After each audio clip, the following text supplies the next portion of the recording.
Well, greetings everyone, and welcome back to this year's conference of the International Association for Educational and Vocational Guidance, the first fully virtual such conference and broadcasted from Riga, Latvia. My name is unchanged from the day before. I'm still Eddie's, and I'm still very happy to be in your midst.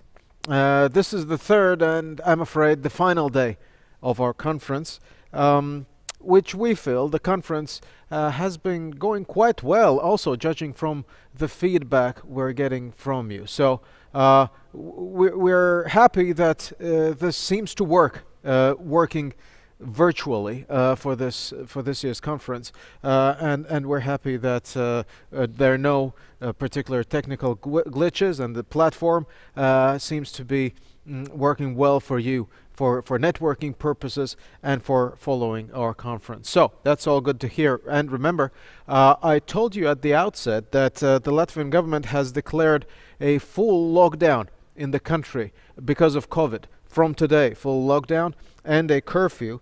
And as organizers, we feared that this might affect our ability to continue working on this conference as planned. But fortunately, it turned out to be that it isn't so bad. And the crew and myself, we are legally allowed to continue being here at Riga Stradiņš University. As long as we get back to our homes by 8 p.m., we're fine. But, you know, the curfew isn't going to be a problem in our case. So that is resolved. Everything is going well. The connections are working. Let's go on then with the third day of the conference. By the way, before we begin, I'd like to show you a small clip from the virtual guest book of the conference. Many of you are sending your greetings to the association on its 70th anniversary, but here are the highlights from that guest book. Watch. Just wanted to congratulate the IAVG from your friends in Canada.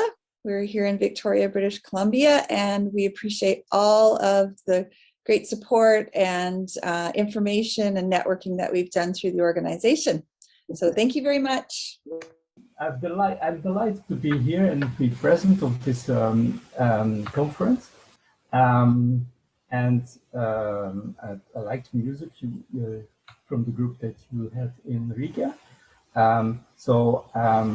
I'm really looking forward for the rest of the program. And thank you very much. Hello, my name is Raza Abbas. I am the IAVG national correspondent from Pakistan. I wanted to congratulate the IAVG leadership and IAVG members on the 70th anniversary. It's been an honor and a privilege to be associated with this great association for the last 12 years. I wish all the members a wonderful experience at the IAVG conference in Riga, and we are contributing virtually. Thank you once again for your time and for the opportunity. All right, fantastic. You can continue posting your comments and video greetings to the conference and to one another, by the way. Why not? Let's have fun and be kind to one another, and we have been throughout this conference, feeling as a community. So let's continue doing that. So what we do now is we continue with our keynote addresses like we did yesterday and the day before as well. And yesterday and the day before, it worked tremendously well, also because of your very active participation. Questions and comments, all of them very much welcome on the chat space. You know how the platform works. This is the third day. Not going to go over explaining that.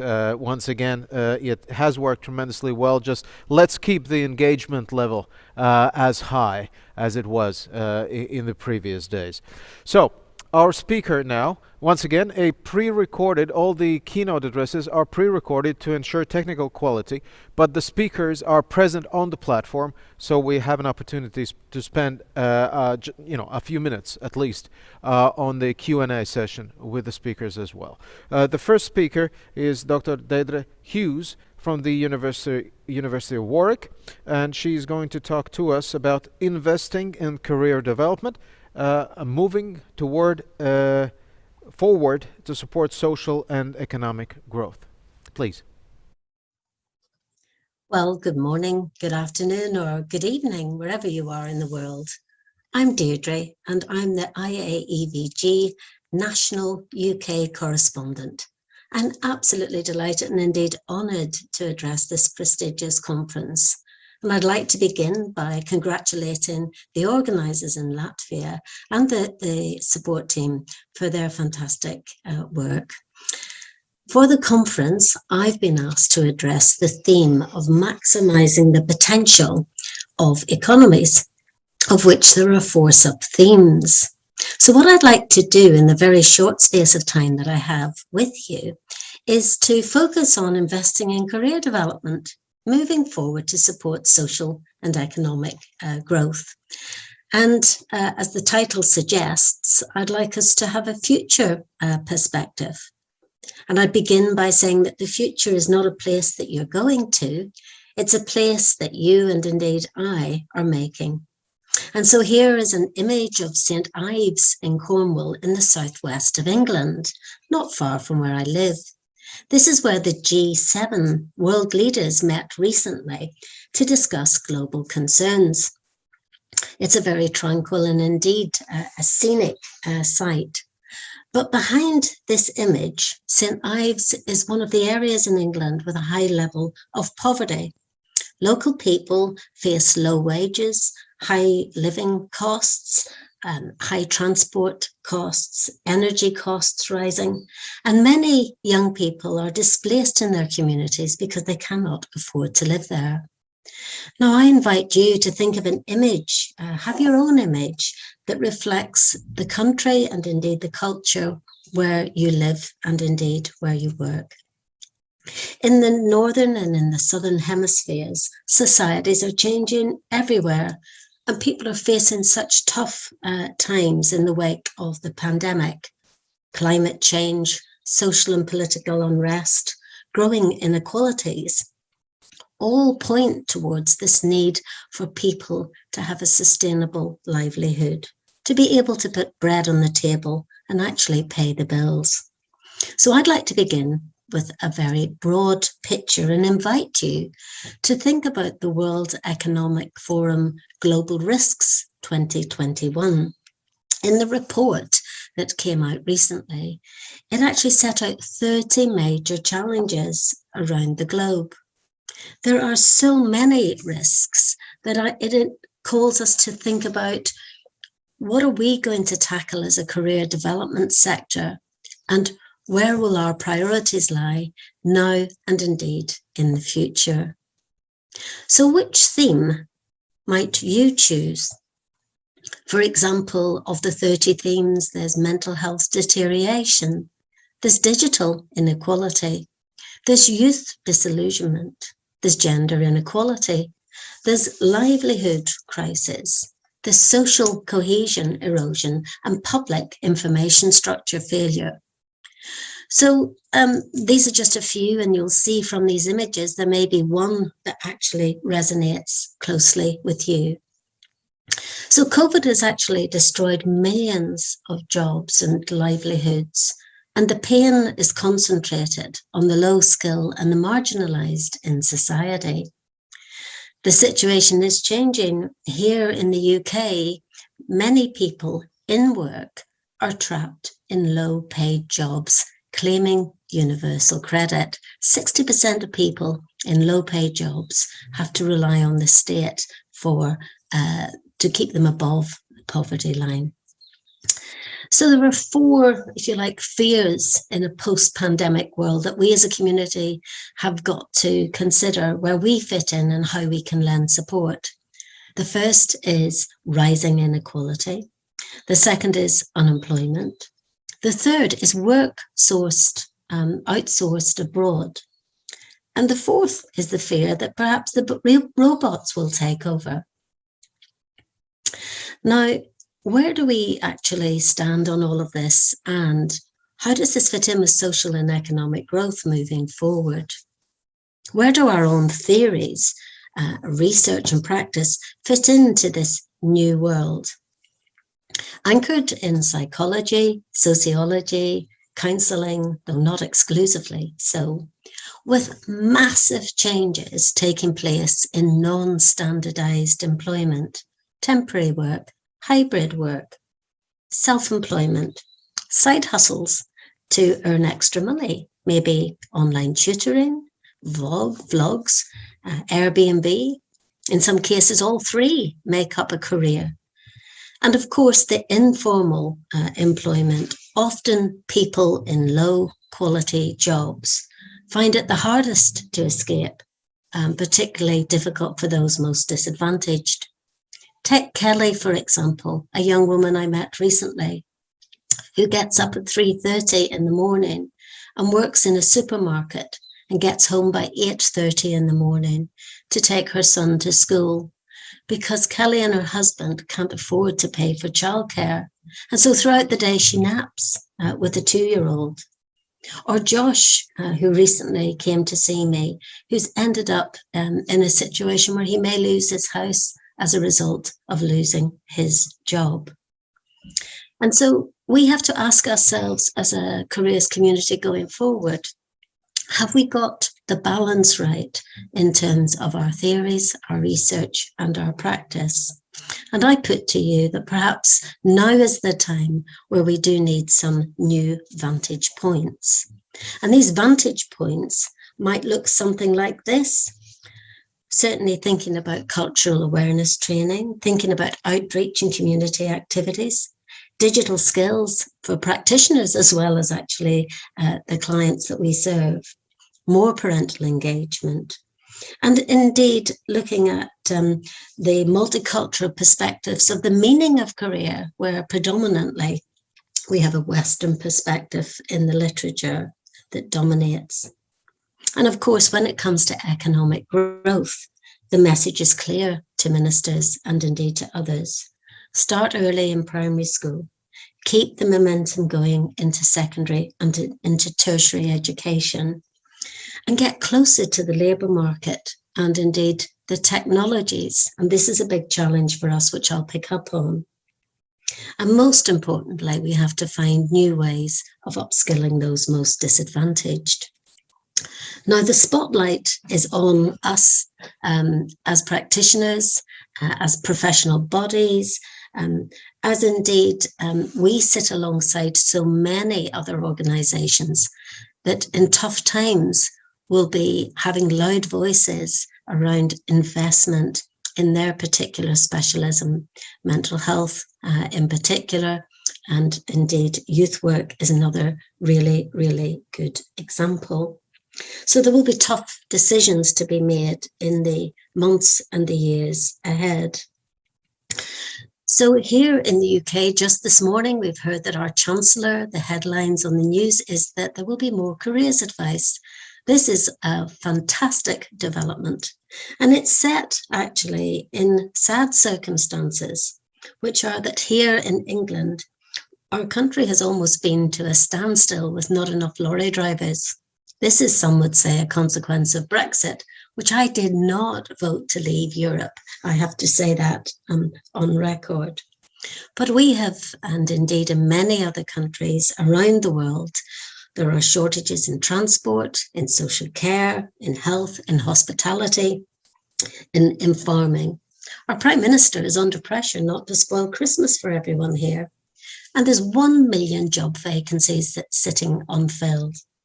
But of course, there's not an easy solution to just say, take the unemployed people and actually put them into those 1 million jobs. It actually requires skillful careers advice and guidance to help individuals to think about where they will fit and what opportunities are there for them in the months and years ahead. So some would say that for career development, actually, we're on the ascendancy now in getting at least some notice by Treasury and others. And I'll come on to Treasury in just a second. So I wanted to share really this very briefly, this image of a safety net and the importance of dialogue and narrative. And drawing on some recent work with the wonderful Maria Eduarda Duarte and Chris Warhouse in England. This is an example really of when someone says, well, Why do we have career development? Why do we have careers advisors or counsellors? We cannot emphasize enough, particularly in these tough times, of the importance of dialogue, of narrative, of people's stories. And as Maria puts it so eloquently, some people need interpreters, a careers advisor, a careers counsellor, maybe a navigator, a skilled helper. And for ministers, career development provides that vital safety net. Now, in thinking about safety nets and thinking about opportunities, of course, we have public employment services around the globe. So wherever you are, I know that your public employment service will probably look quite different to the public employment service that I'm most familiar with.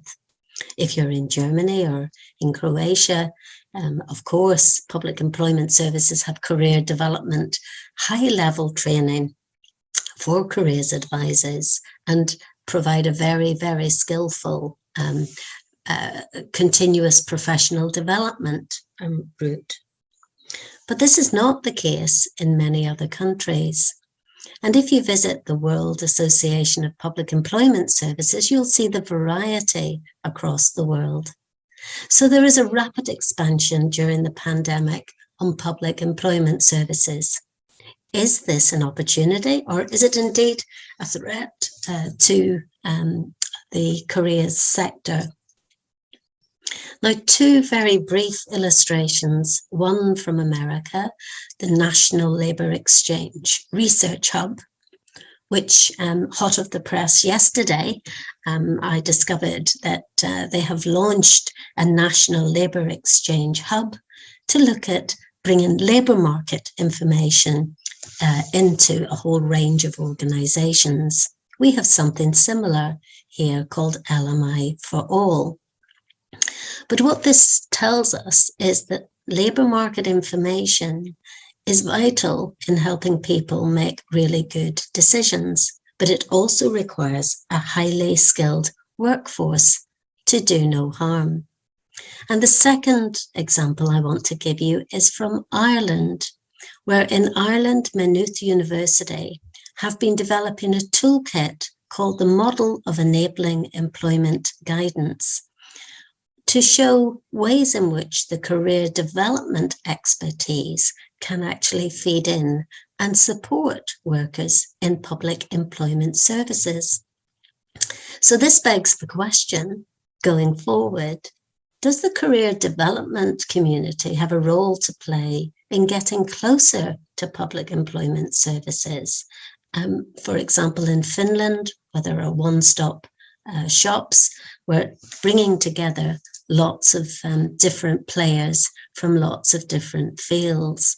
So I just put it out there for you to think about around, is it opportunity or is it threat? Here in the UK, there's been major recruitment of work coaches with very little training and with very little qualifications, but lots of enthusiasm. There might be a quality assurance role for career development specialists to play in this regard and training. Now, making the case for investing in career guidance is something really that's in my title. And of course, I wanted to congratulate the 6 major organisations for lending support in a significant way to making the case for career guidance. There are other tailored efforts. For example, in Malta University is offering a new master's programme on lifelong career guidance and development, specifically targeted at the MENA region. The European Training Foundation innovate and active labour markets policies to changing social and economic conditions, a little bit of a mouthful to say, but there's a webinar later this month, and the secret is in the title around social and economic conditions in a changing time. And as budgets get squeezed, ministers and policymakers will actually have to make some tough decisions going forward. Now, what might those tough decisions look like? Some will view career development professionals' work as part of the solution and will have that at the forefront of economic recovery. but others do not. Others may see the careers advisors perhaps as a problem rather than as a solution. And I think this conference reminds us of both the economic and the social imperatives that lie ahead. Now, in 2004, I co-authored a publication called The Economic Benefits of Guidance. In 2021 and beyond, I have to pose a question to you as delegates. Are we confident in making the case to government and indeed community influencers about the added value of career development practice? A return on investment is something that more and more countries and treasuries will be wanting answers to. For example, in Wales, the finance minister recently requested a paper looking at the return on investment for the National Careers Service. The findings now show that approximately £12 million per year fiscal return on approximately 7 million of annual direct costs. In essence, to put it very succinctly, 1.6 times fiscal return on investment of professionally trained careers advisors working with those most at risk. And there's a chapter coming out in Cedefop shortly that will actually explain that journey more. Hashtag Working Wales is a great success with great support from the government in Wales. Now, we know our work isn't just about the pounds, the shillings and the pence, as they would say here. It's not just about economics. But Susan Whiston and colleagues in 2019 reminds us that stakeholders are driving us for more information on the effectiveness of career guidance interventions. This human and the technological changes that are sort of taking place in our society, it's quite easy to consider that digital as a cost-effective tool. But if you think in your country, as indeed in my country, actually many people, particularly those in poverty, do not have access to digital tools or do not have access to broadband. And certainly COVID has turned the digital exclusion into a catastrophe of lost education opportunities for the poorest and for the most vulnerable.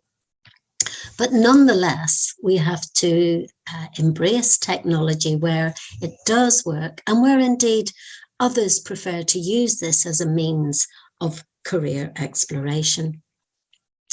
So here's an example of CC, the chatbot powered by AI and machine learning. I used to say the bots are coming, but actually the bots are here. And this is just one example of a prototype here in the UK. And I know that there are others in North America, in Israel, and indeed further afield. But think about not just the bots, but video games as well. And I don't have time to go into everything that's on these slides, but you'll get a copy of them.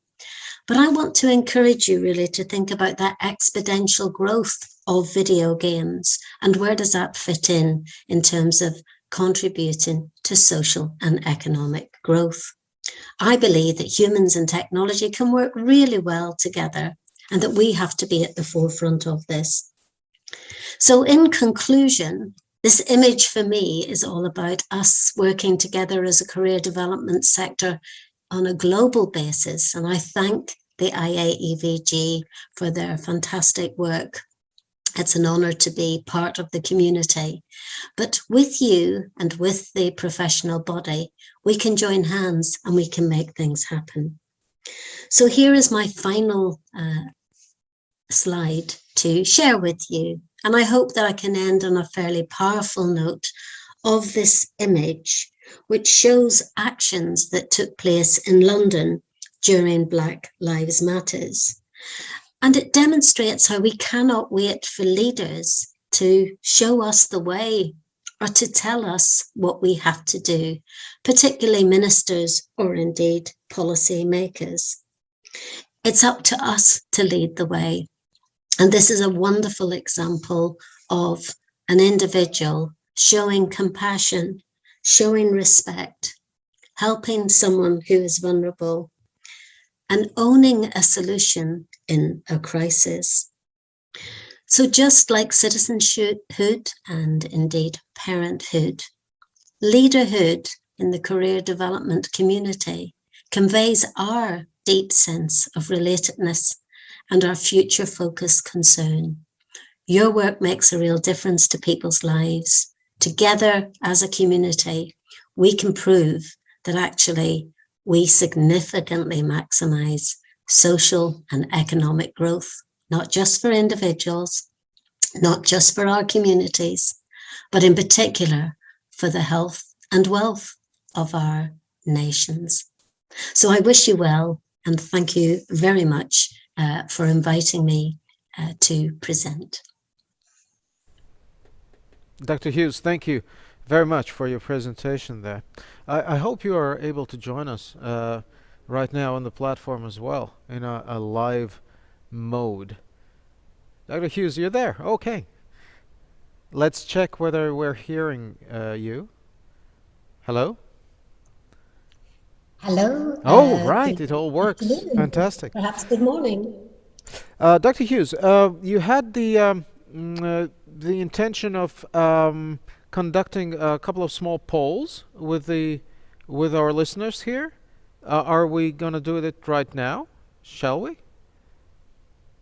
Well, if it's possible to do that, it would be great to hear. Right. What So, yes, the thinking. first poll is on, by the way, already. We have a couple of answers already, but all those of you participating here.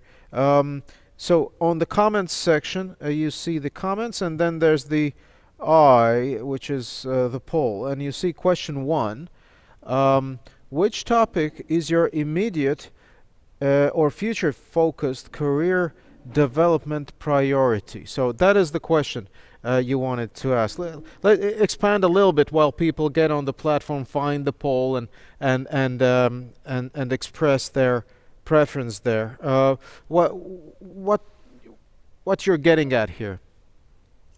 Well, as I said earlier, that there are so many ways in which career development can face in support of young people and adults. And I mentioned there were 30 global risks outlined in the World Economic Forum report.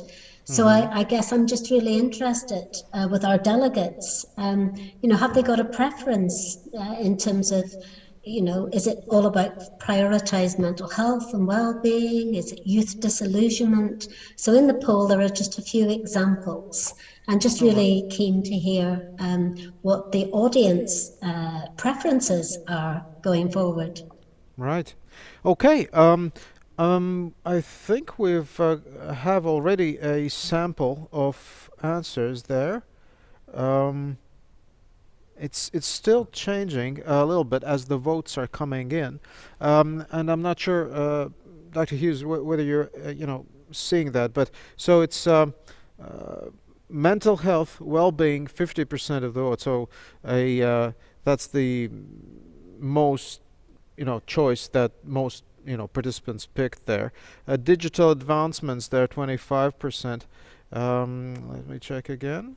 Did that disappear? Why did that disappear? Can we put it back? For some reason, the poll.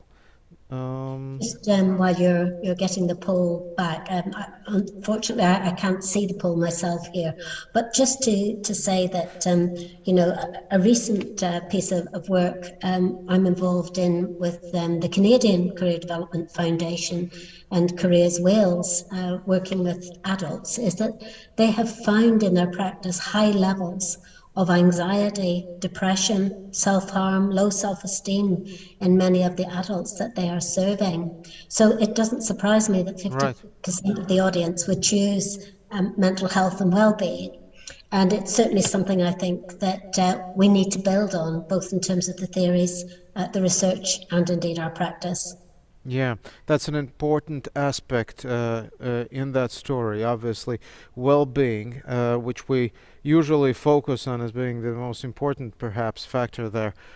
Shouldn't forget about others as well. You had question number 2 as well. I think I'm asking my crew whether we can put that on the second question there.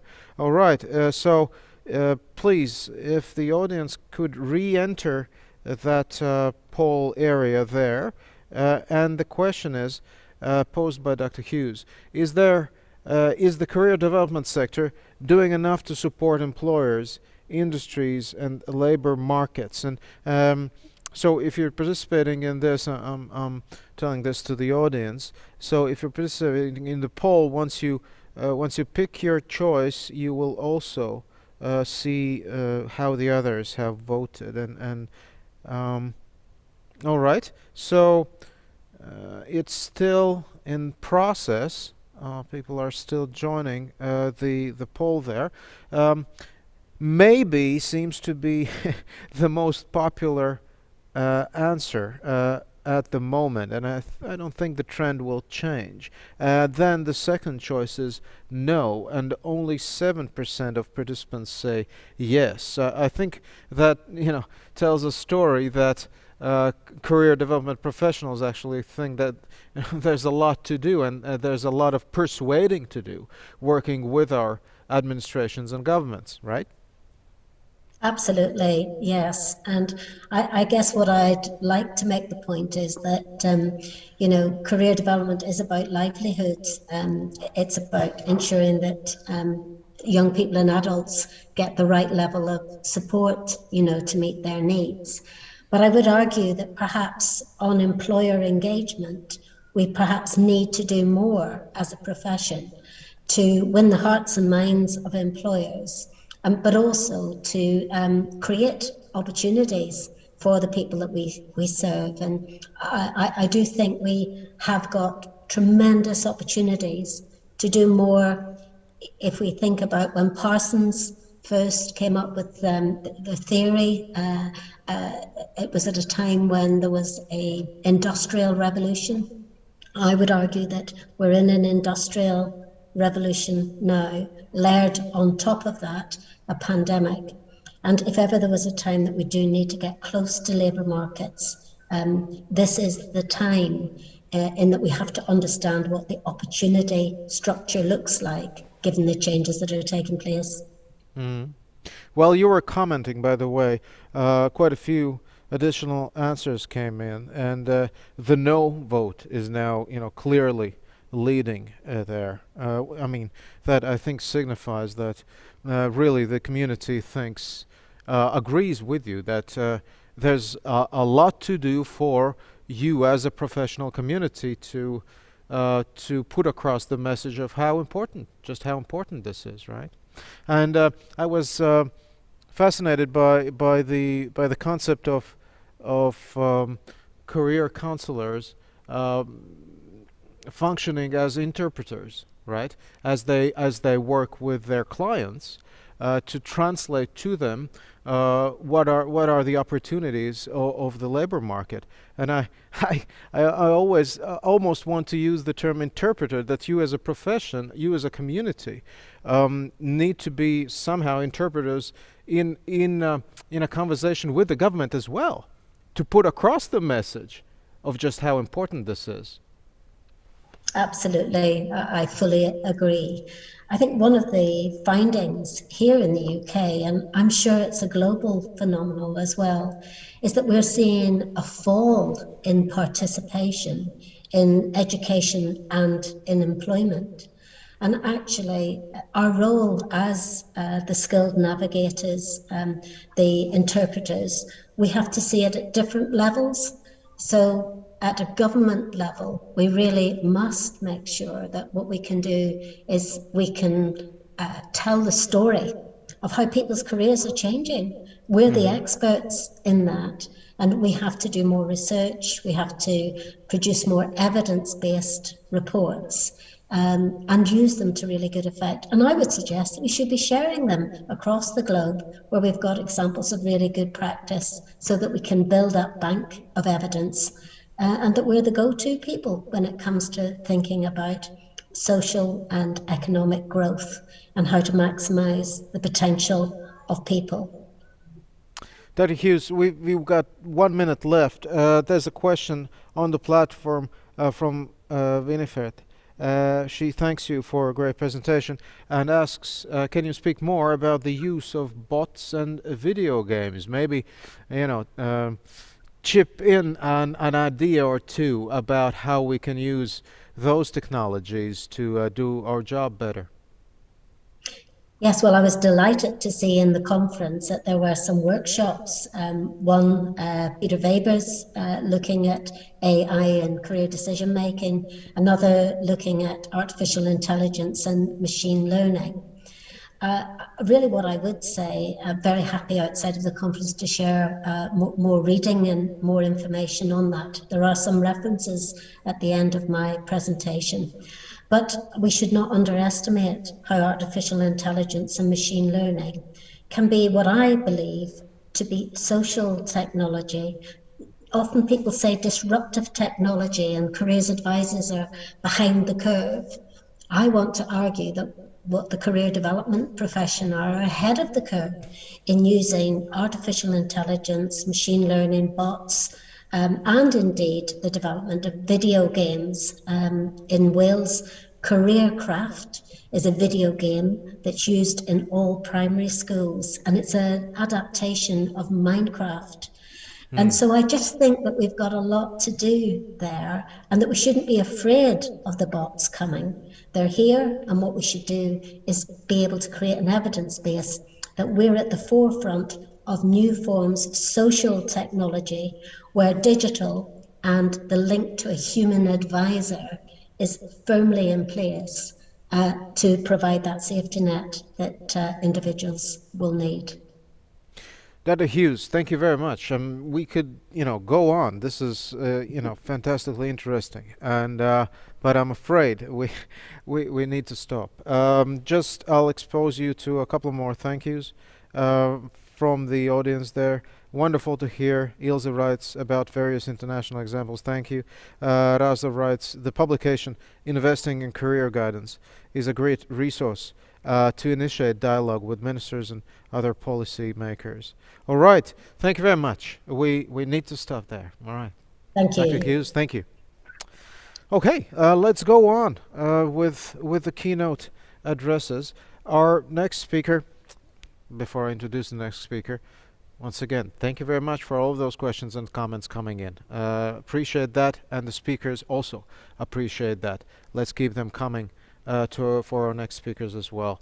And our next speaker is Professor John Earle, Macquarie University Department of Psychology, and the conversation is going to revolve around encouraging self-sufficiency, I suppose, in retirement. Please. Hello, everyone. I'm Joanne Earle, and I'm a professor of psychology at Macquarie University in Sydney, Australia. Thank you very much for attending my keynote presentation today. I'm hoping to share with you some of my insights that will answer the question about how do we help retirees to maintain independence and financial security. So let me share with you some slides. I thought I would just give you a bit of an overview of who I am and what sort of work I do in case there might be an opportunity for us to collaborate at some point in the future. For those of you who are not aware, my research is mainly multidisciplinary and collaborative. So a lot of my research involves doctors and people in finance, as well as actuarial studies, accounting. I'm also the author of several different measurements that you'll find published, and have been involved in probably altogether now 6 different online interventions to promote retirement planning. And the designs that I use, largely because of the work that I'm interested in, is longitudinal. You can find more about the articles that I've written during my career from Google Scholar. I'm also very much engaged with the community. So I work with industry. At the moment, I've got a large ARC linkage grant with Allianz Retire Plus, who are powered by PIMCO, a US-based company. I'm also involved with the community through National Seniors Australia and have designed interventions for them previously. I am engaged with government in two different ways, federal and state, through the Department of Treasury as well as New South Wales government, where I sit on the Ministerial Advisory Council of Ageing in New South Wales. That's a bit about me, and you'll see from my research, it's very much applied, very much focused on trying to take the research that we have and apply it to generate solutions for the future. So I thought it might be useful to create a bit of context for you, firstly, about what's happening in Australia, what the situation looks like as people go into retirement. So there are about 500,000 people planning to retire in the next 5 years here. 55% of people over 55 are retired, and that's increased from 2017. Women in general will retire earlier than men. And some of the macro implications are that we have a superannuation guarantee, which redirects 9% of wages into super. So this enables people to go into retirement with at least some superannuation, depending though, largely on what their work life has been, how much they've worked, where they've worked, how much they've earned. So most people will retire on a government pension of some sort. So despite the fact that we have a superannuation guarantee, then there are still people who are dependent on government pensions in some way, and that's the case for a majority of Australians. And by 2061, we see the age dependency ratio will increase from 26% to 42%. That is, that there'll be many more people retired than have been previously, who will be dependent on wealth generated from those people who continue to work to support infrastructure and government projects, for example. So in Australia, over about the last 6 years, I've been tracking the main reasons why people leave work, and they've been relatively consistent. This is data from our most recent survey from the Australian Bureau of Statistics, and the top 3 reasons why people leave work are that they believe they've reached retirement age or that they're eligible to access their superannuation. They may experience sickness, injury or disability, or they may be retrenched. They're the top 3 reasons. The top 4th reason for women is to take on caring responsibilities, either for grandchildren or spouses or their own parents. Now, it's also interesting to note in these results that people believe the reason that they want to retire is because they've reached retirement age. But in reality, there are very few occupations in Australia that have compulsory retirement ages. Most of our retirement ages are dependent on the individual and their own health to some extent. Most superannuation funds can be accessed by people after the age of 60. There's a sliding scale depending upon age. So my presentation today is going to talk about these key issues. Firstly, the myth that money alone will generate retirement adjustment, that workplace exit matters, that work centrality is important, particularly for some occupations where people are very invested in a career as their identity. I want to explore the symbiotic relationship between health and wealth, talk about the importance of multidisciplinary collaborations and predictors of planning behaviour. So this was some work that was done by my PhD student, Alexa Moratora, and I like to share this slide because it shows an interesting trend. Firstly, there's no perfect correlation, of course, between retirement adjustment and income in retirement. So what's interesting about this slide here is that although it's true, we see a lot more people reporting that they're comfortably well off at this end of the scale. We also see that people at this end, with 156,000 to 181,000 a year, are reporting that they have just enough money in retirement. And at the other end of the scale, we also see that people are living with a lot less, and that people can live, you know, happily and report having just enough at $25,000. So it is true that those people on lower incomes report that they don't have enough. Those on higher incomes report more likely that they're comfortably well off, but it's not a perfect correlation. And I think this is interesting because we often think that where people should invest in directing their efforts for retirement are into the financial resources that they'll live off in retirement. But clearly, expectations is important, and as are the downstream consequences of leaving work too early or too late. So what can we do about that? Well, firstly, I think we can help people to understand what the situation is and to share information with them. So we know, for example, in Australia, that when we compare data collection over that retirement intention survey I spoke to you about earlier, that a lot of people will leave work and then they'll be back out looking for work a year later. Now, this is difficult because of ageist attitudes. Some people might find it more difficult to get back into the work that they were doing previously at the same level. So they may leave work prematurely and then realise that either they run out of money or that they're bored, and then returning to the workplace is not as easy as they originally thought. And also, despite the fact that we have a superannuation guarantee, people are still reliant to some extent on pensions, which suggests that they're underestimating the amount of money that they think that they may need to live on in retirement. Consequently, a lot of people end up living on much less than they anticipated when they did retire, and this can be a cause of some dissatisfaction. One thing we know from the research that we've done, as well as other people's research, is that having a say about how and when you leave work matters for retirement adjustment. It's an important consideration and probably deserves a lot more attention.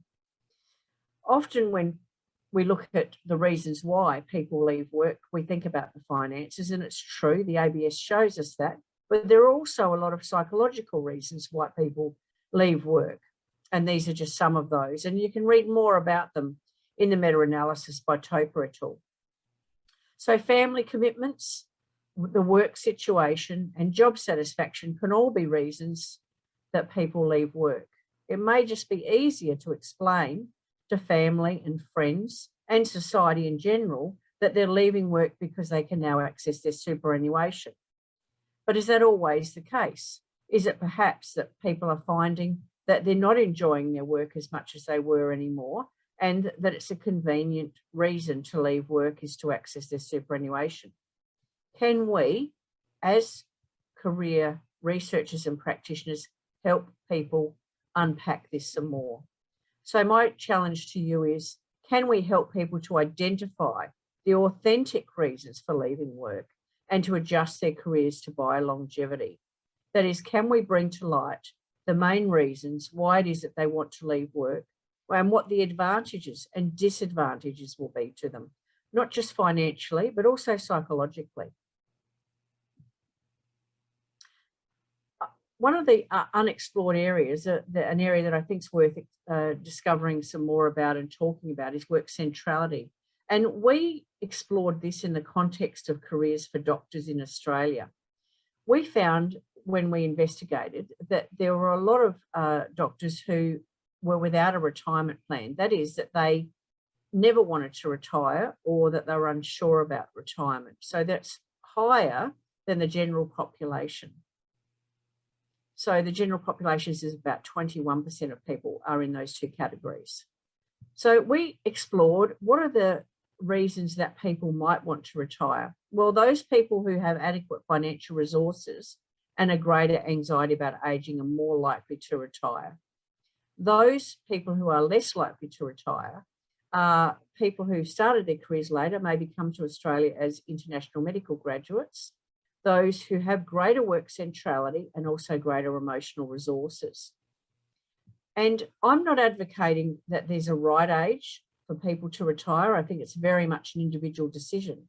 But I think that people need to take a much more considered approach to how and when they leave work, and that is where career researchers and practitioners come in.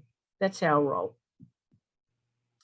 So it is important in the context of doctors' careers, though, because what's been introduced more recently is a professional performance network where doctors every 3 years over the age of 70 need to be able to demonstrate that they're fit to practice. So there are quite a lot of medical practitioners over 70 in Australia and even over 80 who are still registered to practice. Now you might say, well, so what? Isn't it great that people keep working as long as they can? Absolutely. If people are fit and well and want to keep working, then, you know, that's certainly an option available to them, and one that might be beneficial psychologically as well as financially. But the story gets more complicated when we have a look at notifications that have been lodged in Australia against medical practitioners. And in general, doctors aged over 65 had higher notification rates than those aged 36 to 60. So older doctors are more likely to be reported for physical illness or cognitive decline, unlawful use or supply of medication, substandard certificates or reports, inadequate prescribing, inadequate record keeping, or substandard treatment. So there are some consequences of people continuing to work when maybe they're not as fit to continue as they originally thought. Now, I spoke to you previously about conditions of exit being a good predictor of retirement adjustment. So you can only imagine the detrimental effect it could have on people if they find that they've been forced out of the workforce for any of these reasons. That's often an adjustment that's much more difficult to make because the identity as a doctor is so intertwined with who they are that it's almost a rejection of them personally as well as professionally. So what can we do to help people to recognise their multiple identities and create continuity? One of the ideas that we came up with, for example, was to design an online intervention for doctors and to deliver that in small groups to create new networks for people, a sense of community that goes beyond the community that they were working in, but creates continuity because people, all of the people are similarly professionally trained with similar experiences, life experiences, and similar commitment to their role as doctors and their identity. One of the other areas of research that we've been pursuing is this idea of holistic models of advice. And I think we're seeing more traction in this area than previously. So we're building on the dynamic resource model that Mo Wang originally proposed with these 6 buckets of resources, which are health, wealth, social, motivational, emotional, and cognitive. And order matters. That is that health and wealth combined are more likely to predict retirement adjustment than social resources are. And similarly, social resources are more likely to predict adjustment than motivational, emotional, and cognitive resources. Now, we're adding back into this model career and career decision making. And the reason that we're doing that is because we feel that often the decision is focused too much on accumulation of health and wealth, but often after people have made the decision to withdraw from the workplace. So this is a good example of multidisciplinary collaboration where I've combined efforts with a professor of finance, Paul Gerrans, and a associate professor of medicine, Chanika Wijeratne. And the 3 of us are leading a project with Allianz Retire Plus, having a look at whether or not providing career advice as a precursor to financial advice will help people to make more considered decisions about how and when to leave work. and we're in field at the moment, so I'll have more to report on that hopefully in the future. Now, not everybody plans for retirement, and that makes sense, right? Because you would see plenty of people who've never planned their careers until maybe they hit a crisis, and then they may need to get some extra support or clarification. We see lots of people who don't plan where they live, to buy housing, their families. So why is it that we expect as people get closer to retirement age, then they should suddenly start planning? And I think we need to take a more nuanced approach to this idea of who's planning and for what. And there's a meta-analysis that Jack Noon and myself and some other collaborators have produced that explores this in New Zealand. And if you have a look at the different domains of planning, psychosocial planning, financial planning, and health planning, there are different predictors depending upon the domain of planning that's being undertaken. We tend to lump retirement planning under one heading. And if you look, for example, in terms of psychosocial planning, age and low job satisfaction are going to be good predictors. Similarly, income, occupation, and physical health will be good predictors of how much people plan for finances. And physical and mental health are good predictors of how much health planning people do for their future in terms of retirement. But what's true to all three domains is having a positive attitude to retirement. So what can we do to build interventions to plan beyond just the financials? What can we do to get people to think more about their careers, make more considered decisions about how and when they leave work and why they leave work? Now, it's pretty hard to imagine a future when you can't see yourself in it. These are some images that we've downloaded when you type retirement into Google. So you'll see here there are a range of different images, a lot to do with the beach for some reason. Not everyone can afford to live on the beach. A lot of couples, particularly heterosexual couples. Not everybody has a partner. No women in the picture, only a very happy man, no women, and some even more bizarre images like jars of money sitting in gardens. But we did a short qualitative survey where we had a look at some of these images over periods of time. About 70% of the images contained beaches or water of some sort. But what if you can't live by the beach? Does retirement still include you? And what if you're not part of a couple? A lot of studies, a lot of the images included people in the picture as couples. Men on their own seemed exuberant and happy with retirement. Women on their own seemed depressed and contemplative. And I think that if we want to be able to get people engaged in conversations about retirement, we better start thinking about the messaging and the images that we use to help make sure that they're inclusive. So what can we do to put people in the picture as career practitioners and researchers? Well, firstly, I think as researchers, we need to be inclusive. Does our research cover people in different walks of life, different industries, different socio-economic groups? Does it cut across a range of different areas? Can we be doing more to design interventions? The time to do something with all the research we've done is now. We've got a good grip on what the predictors of retirement adjustment are. It's now time to convert those into interventions. Can we also encourage organisations to be more participative in this respect, to do more work about career planning for older employees? Can we also help to develop trust between employees and their managers so that these conversations can take place freely? So that when I go to my employer and I say, I'm thinking of retiring, that my employer doesn't hear, I'm hoping to be made redundant. Only with trust will those conversations take place.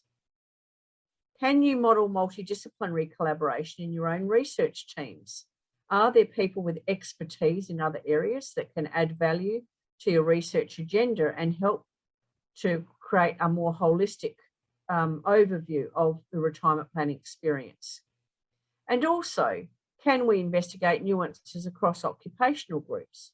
For example, doctors. What about lawyers? What about vets? What about bus drivers? What about nurses? I mean, there's a whole lot of different areas of research where we could see what are the issues that influence departure and what might be done to mitigate those. If you're a career practitioner, then think about encouraging people to connect with other professionals to get a complete plan, a complete view of what their retirement will be, including medical doctors and financial advisors. They may think that their health won't go the distance, but in fact it very well could. Clarifying that situation will help to make an informed decision. Also, encourage yourself and your colleagues to connect with people that are working with similar clients. So physios, doctors, chemists, accountants, and financial advisors. Could you be working collaboratively with them to design solutions that meet multiple needs? Recognise the additional pain that redundancies might cause, that it might take time to resurface, and encourage people to get professional help if they need to, unless of course you are also a psychologist. Understand that some people will be reticent to access careers advice, which they assume is something that's only offered in high schools or to kids, or when you're first deciding on what university career you want to pursue. Make sure that people understand that career practitioners work across the lifespan and advocate for that. Also recognise that some professions with high community standing will be very connected to the work that they do, that it will be very difficult for them to separate their professional and their personal identities. And perhaps one way of connecting with those professionals is via their associations. They can help to organise an introduction and the services that you offer. So lastly, these are my contact details. I would love to continue the conversation with you further. I look forward to the opportunity to connect, and I hope that in the future we might get the opportunity to meet one another and our research career paths overlap. Thank you for listening today. It's been my pleasure to present to you, and enjoy the rest of your conference. Professor Earle, thank you very much. I hope you can join us live as well for at least a brief moment. Are you there? Can you hear me? Sure. Yes, I'm here. Hello. All right. Is it still, a day or an evening in Australia? It's 10 past 12 on Friday, so we've slipped into the next day. All right. 10 past 12. Thanks for slipped from Thursday into Friday. Yeah, it's a midnight chat we're having. It is. That's right. That's right. All right. Okay. I just want to report how much of a resonance your presentation has created. Just to read a couple of remarks from the audience. Raza writes, "Thank you for sharing thought-provoking insights. Valuable study." Alexandra writes, "On such sensitive issues in any person's life." The association writes that this is another demonstration of the potential of our field that should catch the attention of governments and other stakeholders struggling with these issues. Help in creating multiple identities, a great thought, something for the profession to think about. Ilse comments on an earlier segment of your presentation. It's a difficult balance, professional identity as a factor in career success and satisfaction versus the difficulty of disengaging. Winifred comments, so many people align who they are with their career, and that can be hard to disconnect. Sonia reiterates how important this topic is also globally, and we need more information, education to support our clients. And Ilse here, a question related to a very early part, I think, of your presentation. It would be interesting to know what criteria people at different income brackets use to decide when it is enough with their careers. Maybe you can comment on that very quickly, please. Yeah, sure. I guess that, there's depending upon the type of work that people do and how manual the work is, that may determine the exit point, of course. Not everyone has the opportunity to decide how and when they leave work because of the health issues that I outlined before. So, 20% of people will leave work, and a majority of those people will be in work that's very demanding. And so we do see that people in more manual based work will leave work earlier. I also think, though, that there's just not enough planning in general across all occupations. And what I would like to see is that there's a more of a concerted effort. And I've indicated, for example, professional associations' roles in encouraging their members and employees to consider this question more deeply before they make the decision to leave work. So I think it's an approach that takes, we can come at it from multiple angles, but it's very difficult to do good work in this area without being engaged with the community and with professional associations and with government. I think it really is one of those areas, if you want to get traction, you need to have connections and forge connections in those different areas to make sure that you're getting as much support as you can to make things happen. All right, Professor, I think we need to stop there because we're out of time. Just to conclude on an observation by Nika as well, I think that, sums up.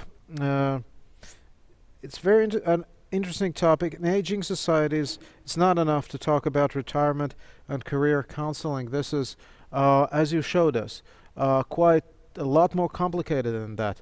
And we need to get better at that. So thank you very much. We'll conclude there. My pleasure. All right, lovely to be here. Thank you. All right. We're running a bit behind the schedule, so I have to admit we're thinking currently of what to do with our exercise session that was supposed to be in between the two sessions. We'll see whether we can squeeze it in nevertheless, even if we're running a bit late. So I'll therefore move on very quickly to our final keynote presentation, which we will hear from Ji-Yeon Lee. He is Senior Research Fellow at CRIVET, former Director of Career Development Center, and the 13th President of the Korean Society for the Study of Career Education. Please. Good morning, good afternoon, and good evening to all. Welcome to IAVG 2021 conference. I'm Ji-Yeon Lee, working for the CRIVET, National Research Institute for Vocational Education and Training in Korea. I am very honored to have a speech about this theme with you. Career development is a really important issue in pandemic era. My answer is yes, absolutely. And so I would like to tell the story why career development is a critical issue in pandemic era. So I would like to tell the story why does matter. What have we do? What have we done? And do we have the evidence and innovation approach for the future? Why does this matter? We all are heading toward the future. The future was said to be an era of uncertainty, but today we are living in an era of hyper uncertainty. The future is often called VUCA: volatility, uncertainty, complexity, ambiguity. Represent the future. Coronavirus. Can you imagine 2 years ago, IAVG conference is on Zoom? No, nobody expects this, but coronavirus. A wildfire in California, USA due to the climate change. South Korea's confronting between the two Koreans, South and North, especially the nuclear threats. The possibility of volcanic eruptions on Mount Baekdu in North Korea, flood disasters frequently caused by climate change, and what you see as the flood flowing to the entrance of the New York subway station last summer. In this all situation, should we live without thinking about our career development or career paths? That's not true. In addition to environmental changes, past and future career models are changing. As you can see, in the past, learning, working, and enjoying leisure was segmented by life stage. For example, main task for adolescents is studying, for middle age is working, and for retirement is enjoying leisure. But now, today's young people are changing their pattern of learning, working, and playing simultaneously. At the same time, our future society lives in an environment of the pandemic and new normal. Career development learning society, the AI and fourth industrial revolution, and less time and space restriction. Whole our environment is shifting to set the new regulations. Thus, the emphasis on career development support services is also changing. Before, personal characteristics and job matching, transition, adaptation, rational career decision making, and exploring career information opportunities were important in the process of career development support services. However, future career models are more focused on acquiring career resilience that acquires chance, balance, and continuous increases between learning, working, and playing. Build up career management skills and creating career information opportunities. Thus, I would like to emphasize again that career development is a very key tool in providing our quality of life, and furthermore, it is a major mechanism for promoting national public policy, that is education, employment, and lifelong learning. This is a picture that I often use to emphasize why career education, career guidance, counseling, public employment services as a career development support system are important in Korea. It was probably found in the Set-Approach report of 15 years ago. According to the Set-Approach report, the nation's well-organized career development system eventually helps individuals make informed decisions on learning and working, make smooth transition, and improve their career management skills. For individual perspective, job satisfaction increases, and socially it promotes social inclusion and social equity, mental and physical health, and crime reduction. Likewise, the country's competitiveness and productivity increase, and costs are reduced in terms of cost-wise, unemployment and healthcare and crime. In order to live a meaningful life in an uncertain and more complex society, shouldn't we make an informed choice and smooth transition? Obviously, the role of career education, career guidance, counseling, and public employment services that support career development is more strongly necessary and important than before. I would like to show the national policy efforts before showing the evidence. At 12-14, OECD data shows that young people in Korea has high academic achievement, but show the worst happiness at school. Korean government has tried to increase the level of student happiness by strengthening career development support system. What you are looking at is a history of career education national policy. For FLS, it was piloted in 2013, and free learning semester was fully implemented in all middle schools in 2016. And we are currently expanding FLX to elementary and high schools. FLX emphasizes the career exploration for each student's dreams and career vision. In 2015, Career Education Act was enacted as the legal basis for career education.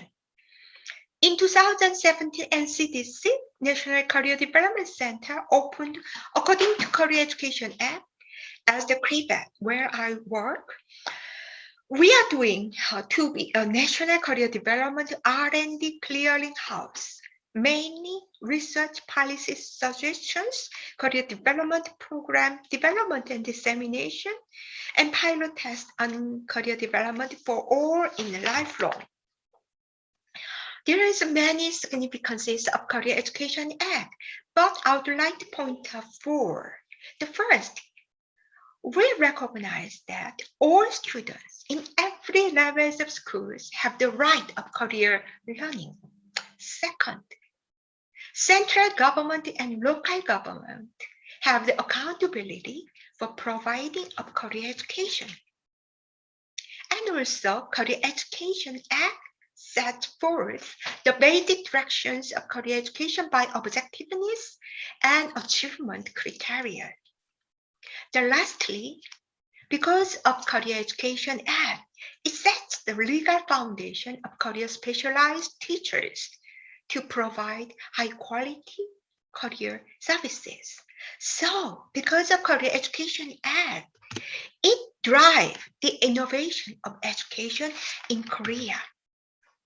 Let me tell the story of FLS more. The significance of FLS free learning semester is not a one-off event for career exploration. FLS now operate in connection with career education from elementary, middle school, and high school. Breaks away the school education that only concentrates on teaching theories to students to get ready for university and press exam. That's why I say because of Career Education Act, it drives the innovation of education in Korea.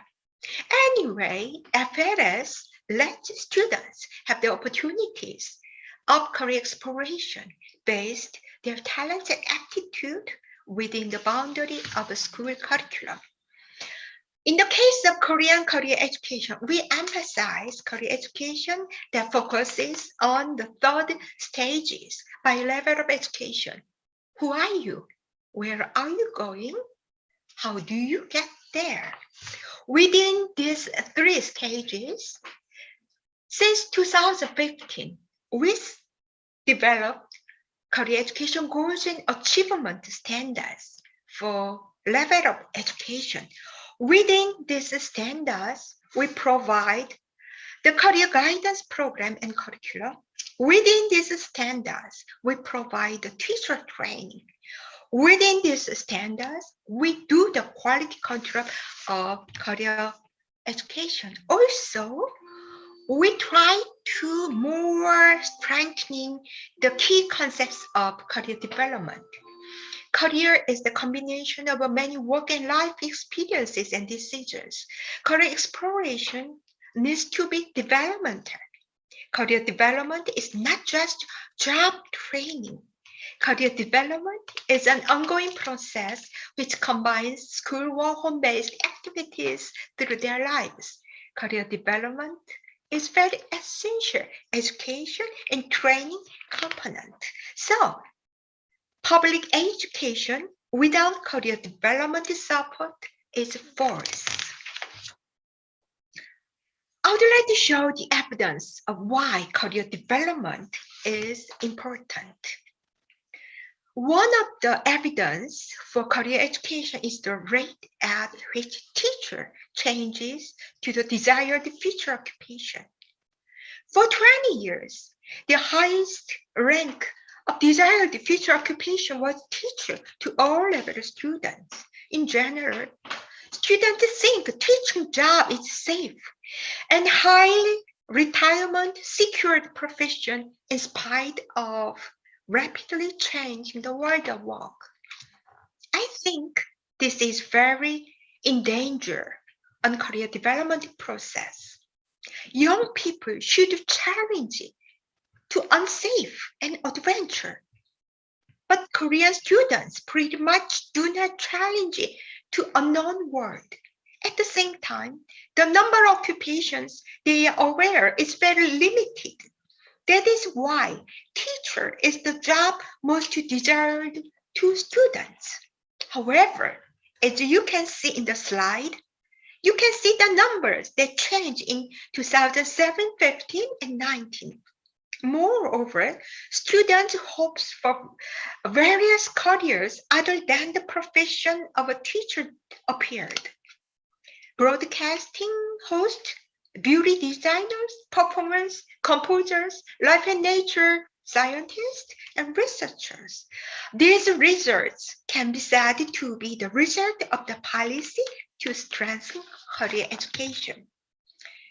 At the same time, you can see the increased level of career development competence through 16, 17, and 18 according to the career education survey in Korea. Thus, according to the Korean research result, appear that this is the increase.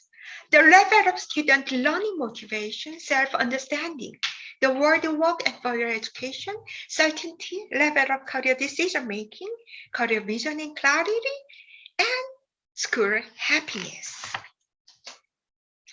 But in this point, we'd better have the global perspectives. So I bring PISA 2018 result. As we know well, PISA OECD surveyed every 3 years. The latest year of survey was 2018.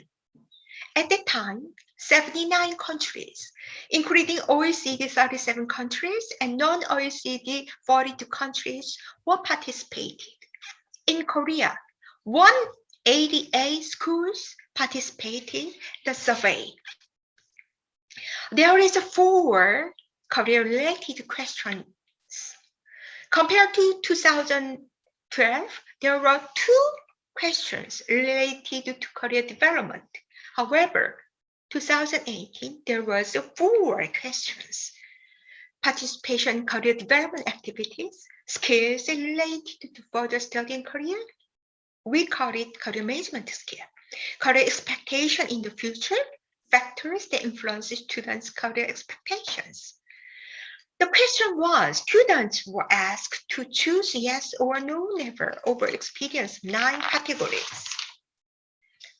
Among the 9 categories, the most students, yes, I have the experience of those activities, but doing an internship, visiting a job fair is a little bit lower compared to other items.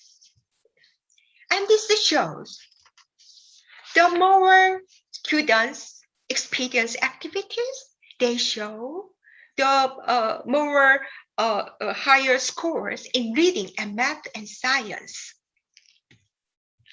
This is country comparison of 2018. You can see the higher level among other countries. Korea scored 4.33, which is 8th and higher than the average of 32 countries. Let me show 5 years ago the result of PISA 2012. At the time, Korea scored 3.68, which is the 10th, slightly higher than the average of 22 countries. You can see the 18th, and you can see the 12th little bit higher students experience career development activities. Second question, skills related to further future study and career. Among 5 career management skills, students say, yes, I have experience. However, how to write a resume, how to prepare for a job interview, and how to find information on student financing, they can do it, but out of school, they have the experience. Like result first, the skills related to future study and career, they also showing the high score of reading, math, and science grade. 3 among the 5 career management skills are learned out of school rather than at school. Korean students acquire those skills from private institute or someone else than school teachers, which raises concerns about overall career education in Korean schools. These skills must be taught through systematic career guidance at school so that students can make their career plans from the short and long-term perspectives. That is, we must more focus on to increase the level of career management skills of students. That is the country comparison of PISA 2018. The score is 3.57, and we locate in the middle among the 31 countries. But if you see 5 years ago, the result of PISA 2012, Korea comes 17th among 22 countries in acquisition of career management skills. If you see the PISA 2018 and 12, it's very similar. And we needed to more focus to increase the level of career management skills. Third question was career expectation in the future. Almost 43% of students respond that I will be studying because the occupation I want requires a study degree. I think this is very healthy response. And last question was the factors that influence students' career expectation. There were 11 items. The many students, the first order was my special talents, and then my hobbies, and the expected salary, and the employment opportunity. And surprisingly, the parents or guardians' expectations were placed low level among 11 items. It also tells that Korean students have the healthy conception regarding their career expectation. So, internally, Korean research results reveal the positive, and the global index, for example, PISA, shows we needed to further go. But we believe career development system is the fundamental way to support the individual quality of their life. So, we needed to further go. What direction and how can you go? This is the question to all researchers, scholars, and policymakers on career development. 2 years ago, I asked to career development stakeholders what is the priority for philosophy for career education in Korea. The first was collaboration, cooperation. Second is compulsory curriculum. Third is national obligation, professionalization, accessibility, social integration, and career education centered principle must be melted in all education and training. So that is the direction for making strengthening career development support system. At the time, I also suggest 4 preconditions career education innovation in Korea. The first was increasing social consensus by public relations about lifelong career education, demonstrating the active and strong national leadership, communicating and cooperating between ministries and agencies, and improving evidence-based policy evaluation feedback. But we needed more. I can't be satisfied with what I suggest 2 years ago. Thus, I suggest National Lifelong Career Guidance Safety Net. In the meantime, students' academic achievement has decreased due to the pandemic and online classes. Youth unemployment rate has increased due to the COVID. And government is only focusing on distribution, the public money, and make a public work. I don't think this is the only solution government to do at this COVID environment. It is necessary to emphasize career development system than ever before. We are proposing and researching the establishment of National Career Guidance Safety Net in this year.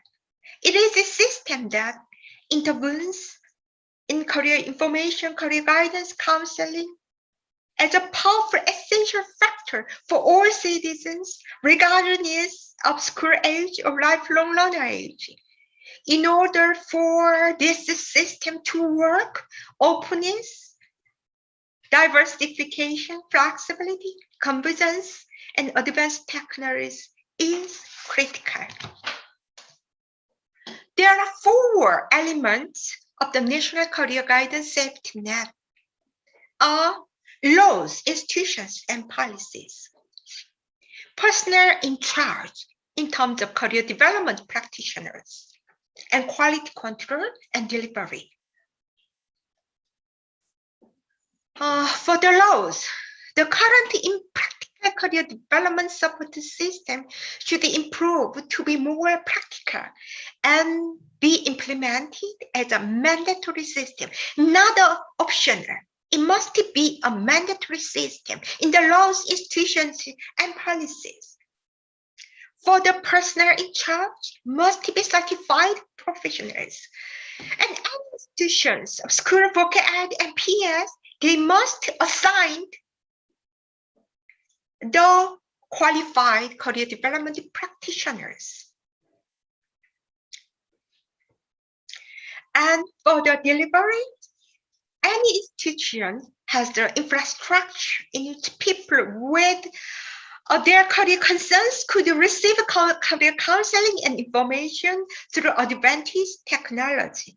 Accessibility and convenience is guaranteed. For quality control, the personnel in charge must be continuously develop their professionals.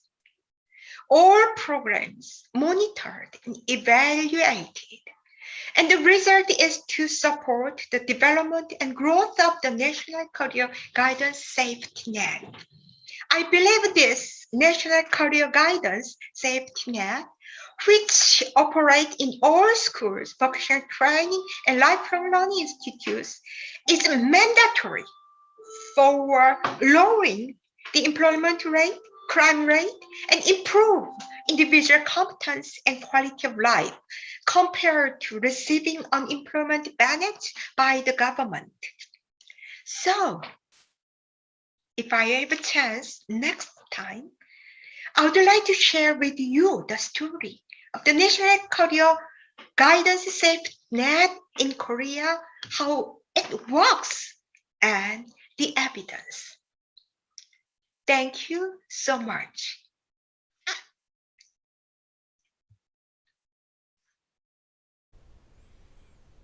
Dr. Lee, thank you so much for this presentation. Are you there, by the way, online? Can we hear from you?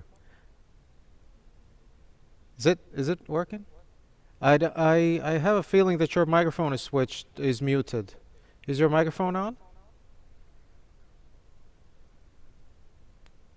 Yes. All right, Hello? now it is. Now we're here. hearing from you. All right, great to Yes. see you. Is it midnight as well where you are? Yes. All right. Right now, it's a Thursday, 10 o'clock, 36 p.m. All right. A late hour, but nevertheless, thank you very much for being here. Let me just read a couple of comments on your presentation, and I think another tremendous contribution to the conversation here at the conference. A great model. Teruyuki writes, thank you for your keynote on a very topic that we need to explore right now. Dr. Lee, thank you. Interesting model once again. Quite a few of our audience were impressed by your presentation and the visualization that in itself is thought-provoking. Caroline writes, the FLS semester is a very interesting opportunity to explore careers. Winifred comments, who I am, where I'm going, how do I get there? I love the simplicity of that slide. Inita writes, it was a valuable presentation, especially explaining career learning at school. Raza comments, thank you very much, much appreciated, well articulated, researched. And Teruyuki concludes, I was very impressed with Korea's policies, National Lifelong Career Guidance Safety Net. The name speaks for itself. Now, I would phrase a question, and we have very little time because we're behind schedule. I'd phrase my question like this. Well, how applicable you would regard the Korean experience in this regard? Because as we have understood repeatedly in different presentations throughout this conference, that labor market societies, epistemologies, what have you, very different, divergent across the world. So the experience and the research and the practices you were referring there, how applicable, or which elements could be the most applicable, universally? Oh. Well, I think career development support system is very, very important than ever before.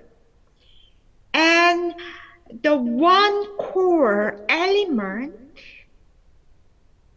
that works best is the cooperation between ministries and between stakeholders and between schools, students, parents, and business sector persons. So cooperation, collaboration, conversation, that is the key element. We can make a strong career development support system.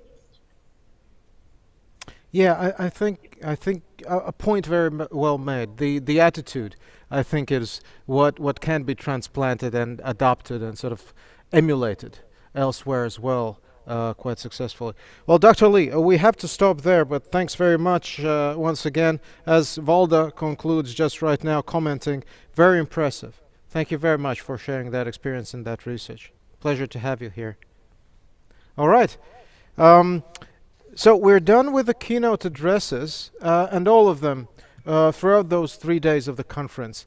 Extremely impressed by the high quality of those presentations, and so divergent experiences, but also very relevant and enriching to you and us as a community. Now, as I said, we're running behind the schedule, so we're going to skip the exercise element, but if you enjoyed it, and as we gather, quite a few people enjoyed those active breaks, you still have an opportunity. The video has now been posted on the main feed, with the exercise. So you can do it on your own time.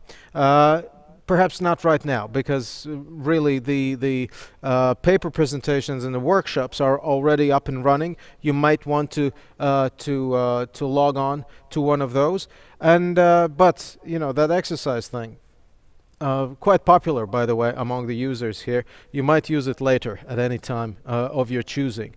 And we will be back with the panel of IAEVG leadership, reflecting on what we heard here over these 3 days in just a couple of minutes. If you're on the main feed, don't go far away. We'll begin in a couple of minutes.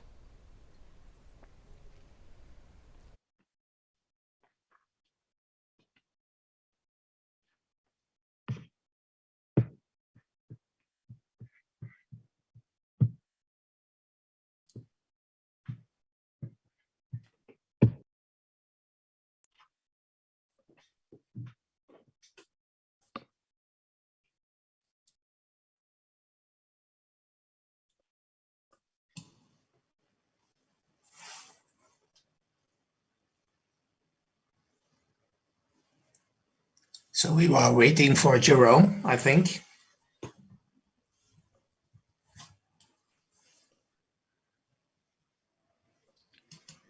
Okay, am I unmuted now? Can you hear me? Yes, we can. We can. Okay.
All right, ladies and gentlemen. We continue with the, let me switch everything so that it works. All right, seems to be working right now. Okay, so if you're here in the main feed, quite a few of you, I understand, are participating in the paper presentation sessions, and that's okay, because most of this is recorded anyway, so you can visit this and follow at any time of your choosing later. But we're now going to have a panel discussion with IAVG leadership, so to speak. I don't know whether that's the term that I'm using correctly there, but nevertheless, let me introduce you to individuals who probably don't need an introduction in your community, but I'll introduce anyway. Gert van Brassel, IAVG President. Hello, sir. Great to see you again. Okay. Hi, Aegis. All right. Laurent Maté, IAVG Secretary General. Laurent, are you there? Yes. Oh, I switched to your first name already. I mean, I hope that's not a problem. Oh, no, really not. All right, great. Jane Goodman, IAVG Vice President. Jane, are you there? I am here. All right. Good morning. Hello. To me. Teruyuki Fujita, IAVG Vice President. Teruyuki, hi. Good to be here. Thank you. And Jerome Rosier, IAVG Board Member. Jerome, hi. Hello. All right. Sorry, I switched. I was very formal all throughout the conference, addressing people as I should be, doctors and professors, and but now I switched to first name basis. That probably reflects the sort of informal feeling we, at the end of these 3 days, actually developed during this conference, and I think it's a good thing. I think, somehow succeeded in creating an atmosphere like we're almost together in the same room, even if we are far apart from one another.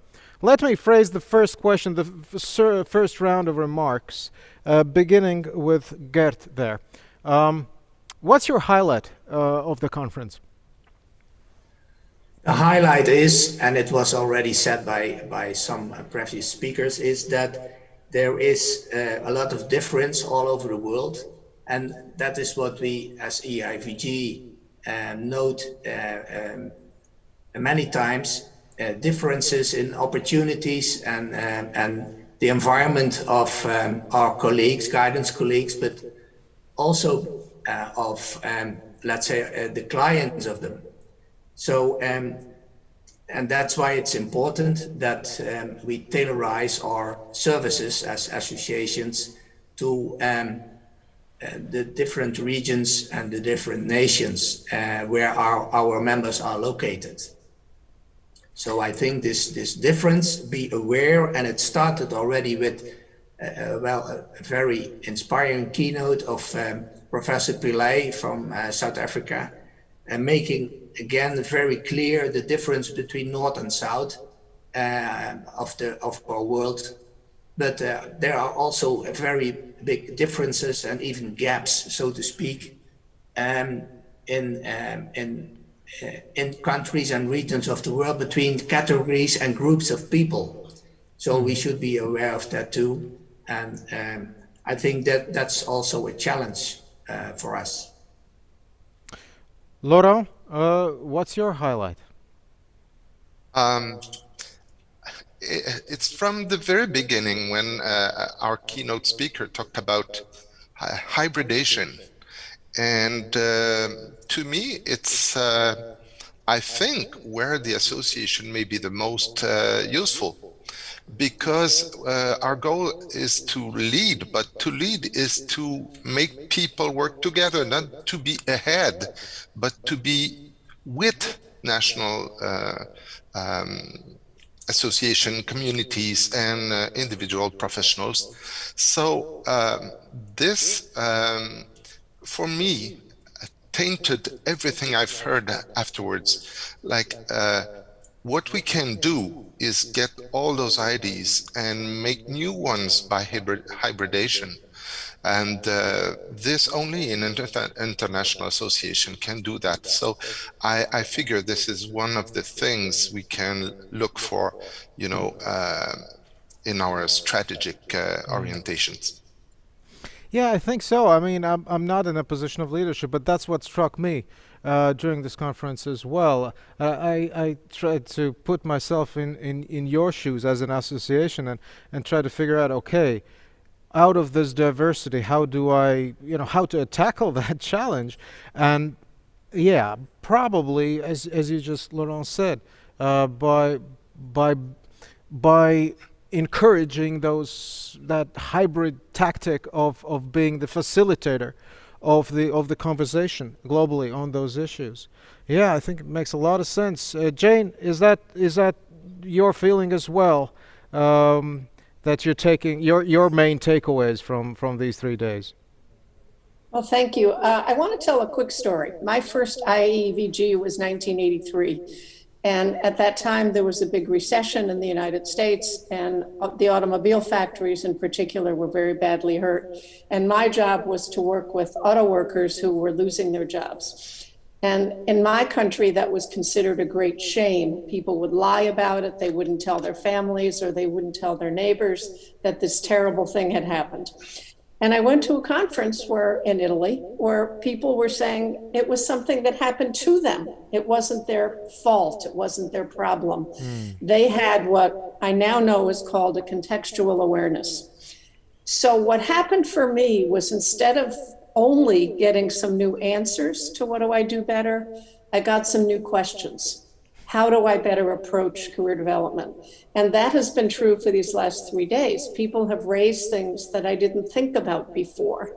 It wasn't only how to provide a better service, but it was how to ask for some different things. During the symposium yesterday, Nick Chambers talked about applying a very complex computer model to employer engagement, which we've always done with the telephone, calling people up.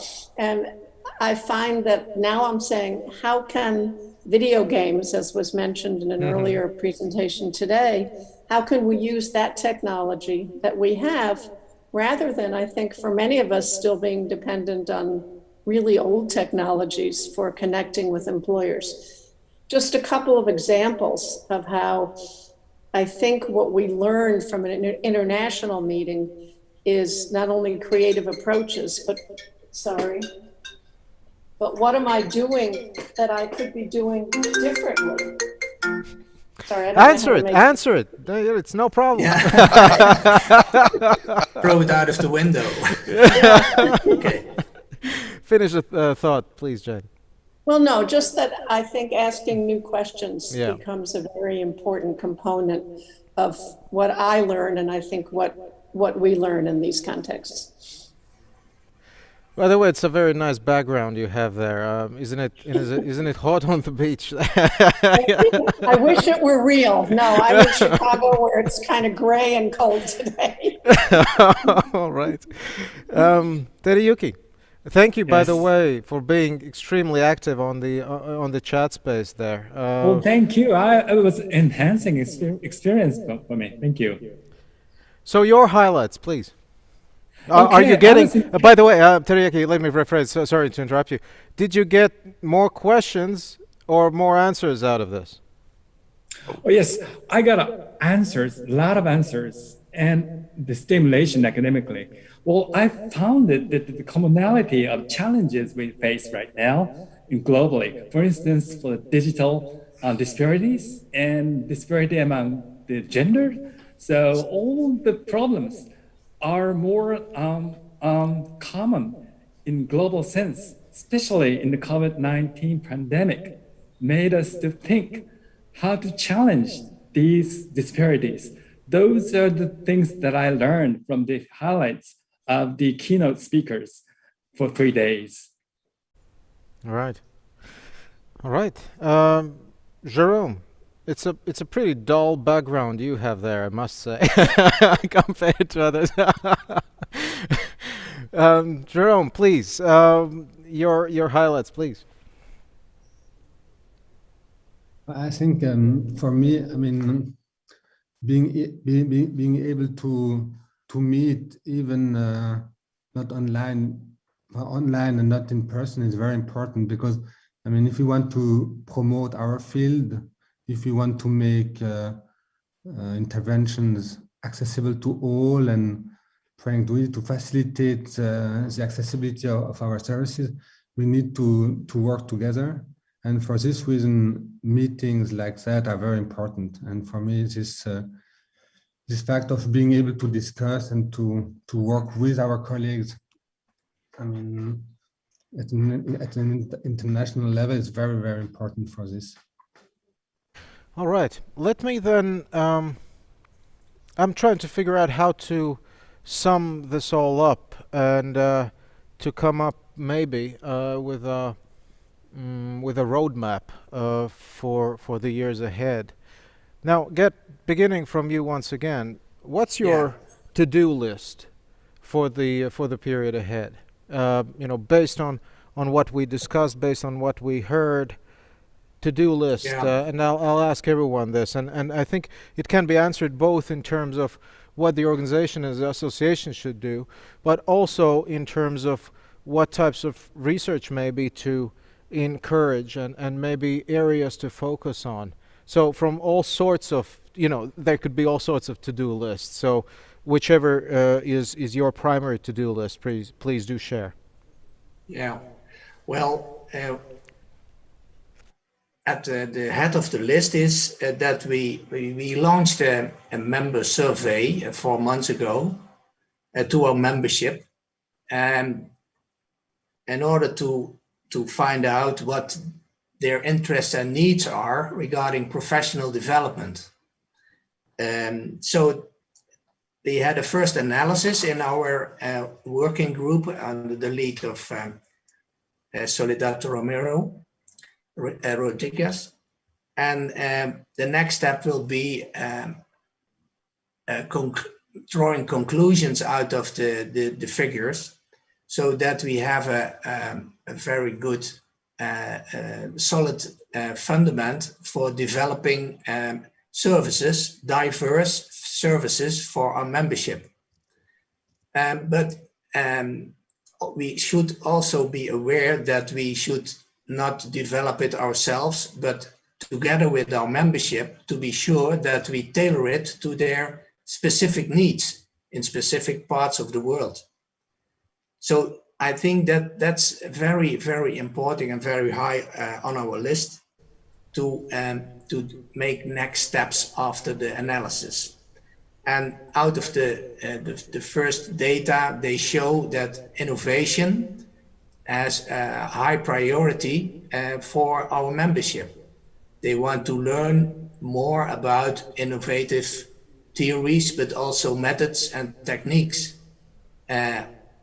Of course, in the domain of ICT, but well, this hunger for, let's say, new methodologies and techniques is very high, and we can transfer it in all kind of ways. One suggestion from our ICT strategy group is that perhaps we should deliver or develop an app, especially for developing countries and members there, located there. They don't not always have the accessibility to laptops, computers, and etc. What's quite normal for us in developed countries. But an app, everyone has a phone today, so it was a good suggestion, and that's a way to diversify our membership and to reach out to them. Yeah, good. So Thank you very much. Yeah, so far my first priority. Yeah, I think so. There were quite a lot of resonance also to the suggestion that video games and artificial intelligence and sounds quite complicated on the one hand, but there clearly is a demand and a lot of potential for development in career guidance to use those tools. So understandable. That's clearly should be on the top there. Yeah, great, and I'm happy to hear that you are moving in that direction already. Laurent, your to-do list, please. Well, we already are engaged in many ways to be the international leaders, and that means mainly two things: supporting quality and professionalism, which we do, for example, with our ethical guidelines, develop international knowledge and scientific development with the journal, the conferences. And the second axis for me is supporting accessibility by supporting national communities and professionals worldwide, which we do with the new national correspondent structure, which is not yet completed in the way it's not so active, but we're engaged in that. We're doing more and more webinars, and we do that in different languages, so it engages different communities. And we have, of course, our newsletter and members' emails. So to me, I think our important thing is fostering sharing and synergy. So what's good and solid and shareable can be shared already. And as I said before, use as many occasions as possible to mix those ideas and create new ones, and have the international community being creative and pertinent to address people's needs everywhere. Jane on the beach, please. One of my responsibilities as vice president is the national correspondence, and I have been working very hard to grow that group and to use them well. We have at the moment, got one more today, so 33 or 34 organizations and or countries who are represented. The goal of that group is communication from us and to us, so that as people have innovative ideas or successes or challenges that they want some help with, that those people can communicate both back to the association and that we can communicate to them. And more importantly, the part is not as well developed as I wish, is to communicate among each other. Dace from Latvia was working to use the group to develop the resource center that took place at this conference. So getting people to speak to each other, to share with each other, I think will really enhance how powerful we can be, rather than seeing we know everything. The other thing that I just want to mention is that, yes, people in developing countries in the global south may have fewer resources, but it doesn't mean that they're less creative, less brilliant, don't have necessarily fewer ideas. And I think it's really important that we remember that two-way communication, even when we look at people whose resources are so much fewer, as they tackle sometimes their more difficult challenges. We can all learn from that. And so I'm hoping as we develop more national correspondence in some of those places that we can enhance that process also. What, Jen, if I could ask a follow-up on that, I'm thinking, this horizontal communication is in all areas of our life becoming more and more important. So do you see perhaps additional tools developed within the association to encourage that process of that horizontal communication between the different national correspondents and among them? I'd love your ideas as we pursue this year. A couple of the things that we're doing is people are invited to write something brief for the newsletter that everybody will see, which includes they're looking at their goals and their challenges. But to be able to have that intercommunication among rather than just to and from, I think probably my first thoughts on this are developing really good questions that people want to respond to. I saw that in your chats for this conference, that as sort of interesting questions arise, suddenly there's a flurry of responses. So I can take all the help I can get in developing some good questions that people will want to respond to.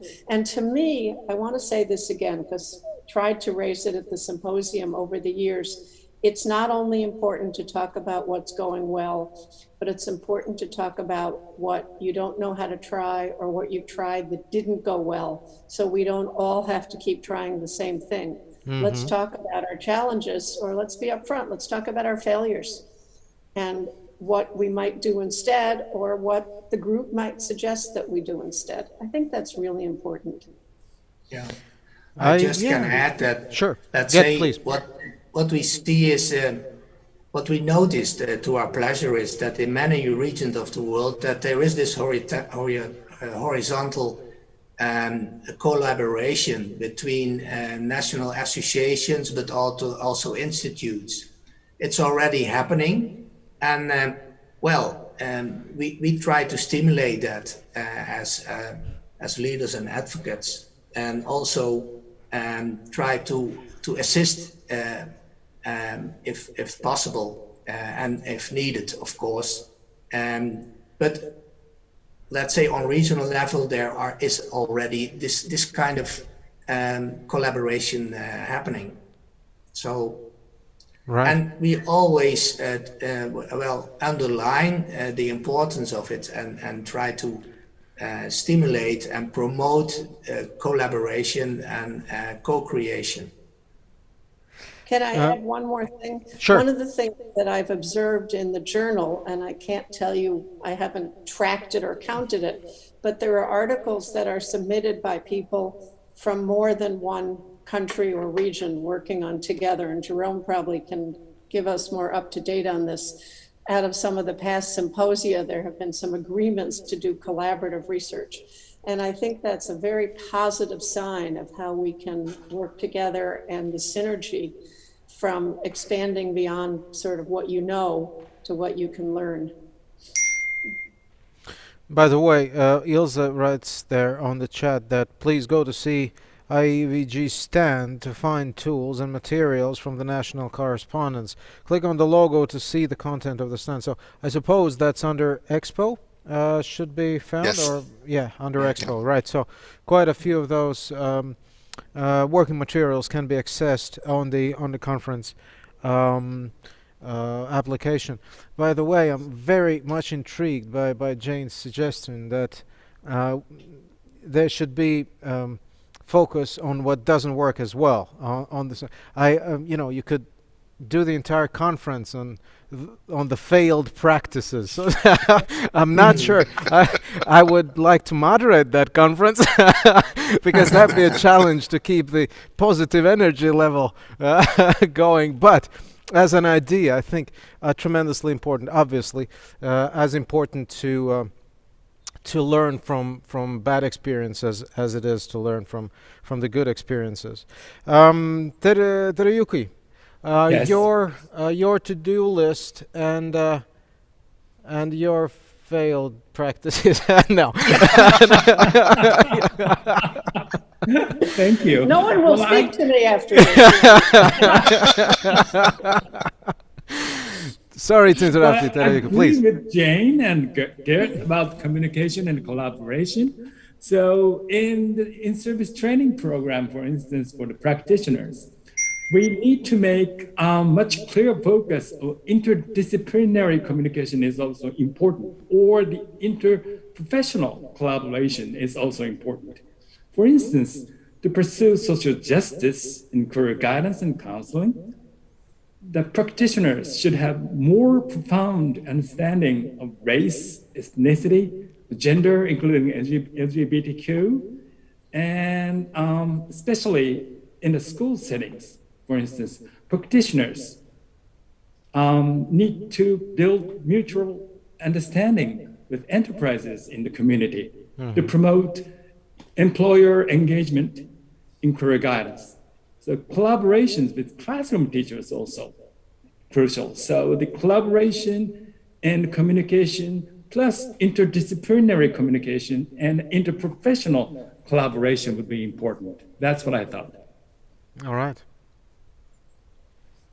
Jerome, please, what's on your mind in terms of to-do list? First, I would like to say that indeed there are many horizontal collaboration between researchers and practitioners, and that this discussion involves people from many different countries. And indeed, we can see some of the results of this discussion in our journal, and it's always I'm always very happy to see all the very interesting work which is done in many different parts of the world. For me, I mean, one task which would be very important to continue to do is really to have this dialogue with policymakers. Because if we want really to develop our field and to make our interventions and what we can propose to the people accessible, it's of course very important to diversify our means and our techniques and to adapt our intervention to the subpopulation, to the countries, to the culture and everything. But we also need the support of policymakers.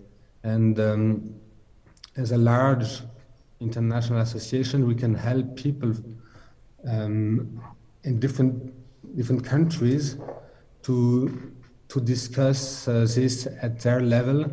And for this reason, this collaboration between our associations and national associations is very important. And at our level, of course, we can have discussion with international organizations, but we can also facilitate discussion at the national level. And I think that this discussion with policymakers is really a key aspect of what should be continued in the next years.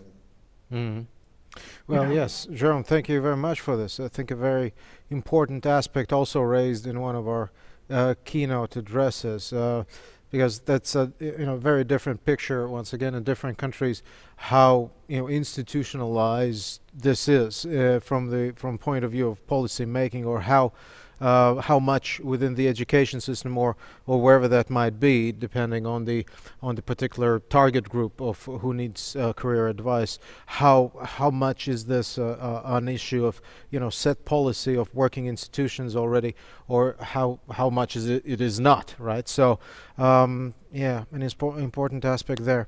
All right, one more round of remarks, and I think what I would like to conclude on is, I got this idea from a segment that you perhaps did not follow, but there was a separate event for the Latvian career guides and counselors and that community, and they every year when they have a local national conference, what I find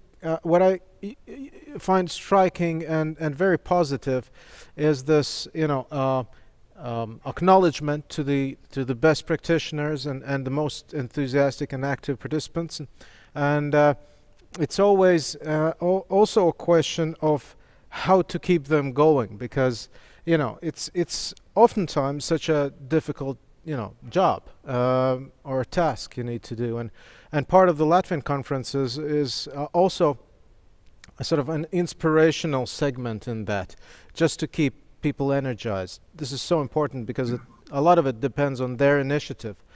So if you could spend just a minute, if you talk to the practitioner on the ground, right, who has lived under the stress of the pandemic. We all been, it has been a hard year and a half on top of everything else.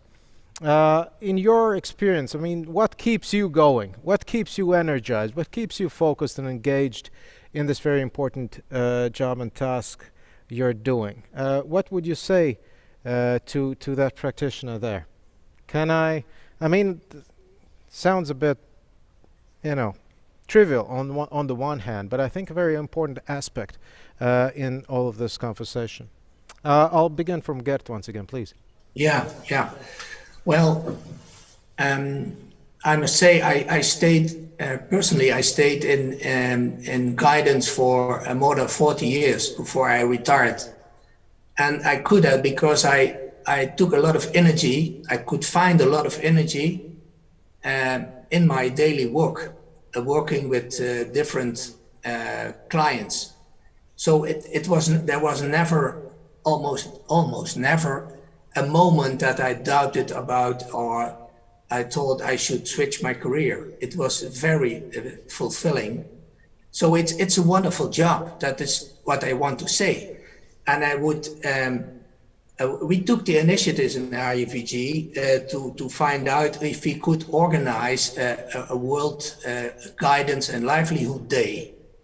And we have in some member countries, we have experience with that. And a Career Guidance and Livelihood Day is very inspiring for practitioners, because their profession is then, let's say, on a platform. Everyone can see them. And for a week or a day, they open up their offices for everyone. And it's also good promotion, of course, for guidance, also to other stakeholders like policymakers, employers, school boards, etc. So we I would say, come, let's try together to establish a recognized World Guidance Day. I have contacts with UNESCO, but also with a group in Canada who is also working on this initiative. So we should try to do it together, and together we are stronger. Of course, it's a long way to go. When you enter the United Nations bureaucracy, it takes a very, very long breath. But the more people we are in our community, the faster we can go to realize this. Good, thank you. Laurent, what keeps you going? Well, I think one thought that support my action is to know that I'm not the sole source of my professional identity. What I am as a professional is a result of a group action. My successes are contributing to the professional community successes, and my failures, and thank you for bringing that, Jane. My failures are also ways to learn, not only for me, but for others also. So, and maybe it's less in the culture of the 20 years to see ourselves as member of a community. Mm-hmm. The culture is more individualistic, but I think that professional identity as member of a group is a great source of motivation and energy and proudness, I would say. So and that's not only for the leaders, and that's for every professional. Right. And I'm meeting with the students at university soon, and that's a thing. I think they must learn that very early in their careers, that what they do as professional is not isolated. They're a member of a community, and it can nourish them. Amazing. Thank you very much. Welcome. Jay. Okay, I love that you used the word nourish, because what I talk about is that I think we need to find a balance between the people, mainly people, but institutions that nourish us and those that drain us. And as we say with the job hunt, it's 100% no until you get that one yes. And I think sometimes our jobs feel like that they're nothing but people struggling, especially in bad times. So we need to increase our nourishers and maybe spend a little time walling ourselves off or protecting ourselves from our drainers. We know one thing about counseling that's effective. Really, with all the smaller things we know, the one thing we know for sure is it's the relationship that we develop with our clients, that they develop with us. And that's true for me in professional associations. That has been the main part of my personal identity throughout my career, is that the relationships that I've developed with the people on the screen, with the other people at this meeting, and the people, in the United States who I know, who I can call when I'm feeling sort of discouraged, or who can call me, or can all call and talk about a success. In my culture, that's harder to do than talking about failures. I suspect, Terry, that's probably true in Japan also. We don't brag very well, do we? The last thing I want to say is, this was my theme when I was president of the American Counseling Association, is that we can have unity through diversity, not in spite of diversity. And that's a way of using our diversity to nourish ourselves rather than sort of to struggle against. And I think that's important to keep in mind. Thank you. Community as a source of strength. Thank you very much, Jane. Teruyuki. Yes, I have two simple answers. One is phone right here. I just call my friends and talk. That's energizes me.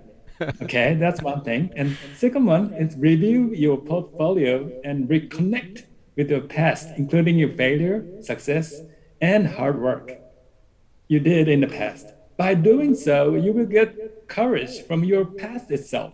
So that's two things that I do always. Teruyuki, the master of the laconic phrase. Thank you very much. Thank you. Laconic but Jerome, wise. yeah. Jerome, please. Yes, I mean, what seems very important to me is that I have this feeling of that the work done by our community is very useful and socially useful, and I mean all our practitioners. I mean, they help people. Some of them are maybe more vulnerable, like because they're migrants, because they have some work-related challenges, and participating to this is just very satisfying for me, and just give me some sense of utility somehow. So I just would like to thank all the practitioners and all the colleagues for all the work they are all doing, and I'm proud to be part of this. Well, everyone, thank you very much for this panel discussion summing up what we done in those 3 days, but also touching upon very important themes of the importance of the community and the importance of the job that you're doing as a community for your national communities, for the people around you. So thank you very much, everyone. We will break now for about half an hour, and then we're going to conclude because still some paper presentation sessions are taking place. So we'll wait until those conclude in 35 minutes, more or less. And during this half an hour, you can participate in the facilitated networking event in the spatial chat. So a person who will help you to find your way around that networking opportunity. Just click there, go in there, and continue networking in a facilitated way. But I'll see you here on the main stage in a half an hour. See you in a bit. Thank you.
Ladies and gentlemen, welcome back to the main stage.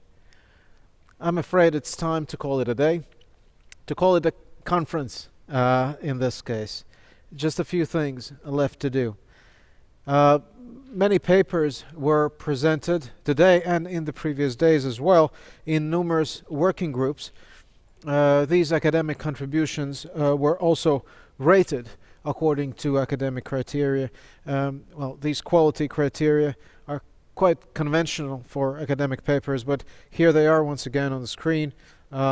Clearly stated aim, coherent argumentation, relatedness to a theoretical framework, specifies the methods used, is aware of the international context, and is accessible to an international audience. So these were the 7 quality criteria. And judged by these criteria, here's the list of the highest rated contributions. If I could disappear from that screen, you'd see all of them.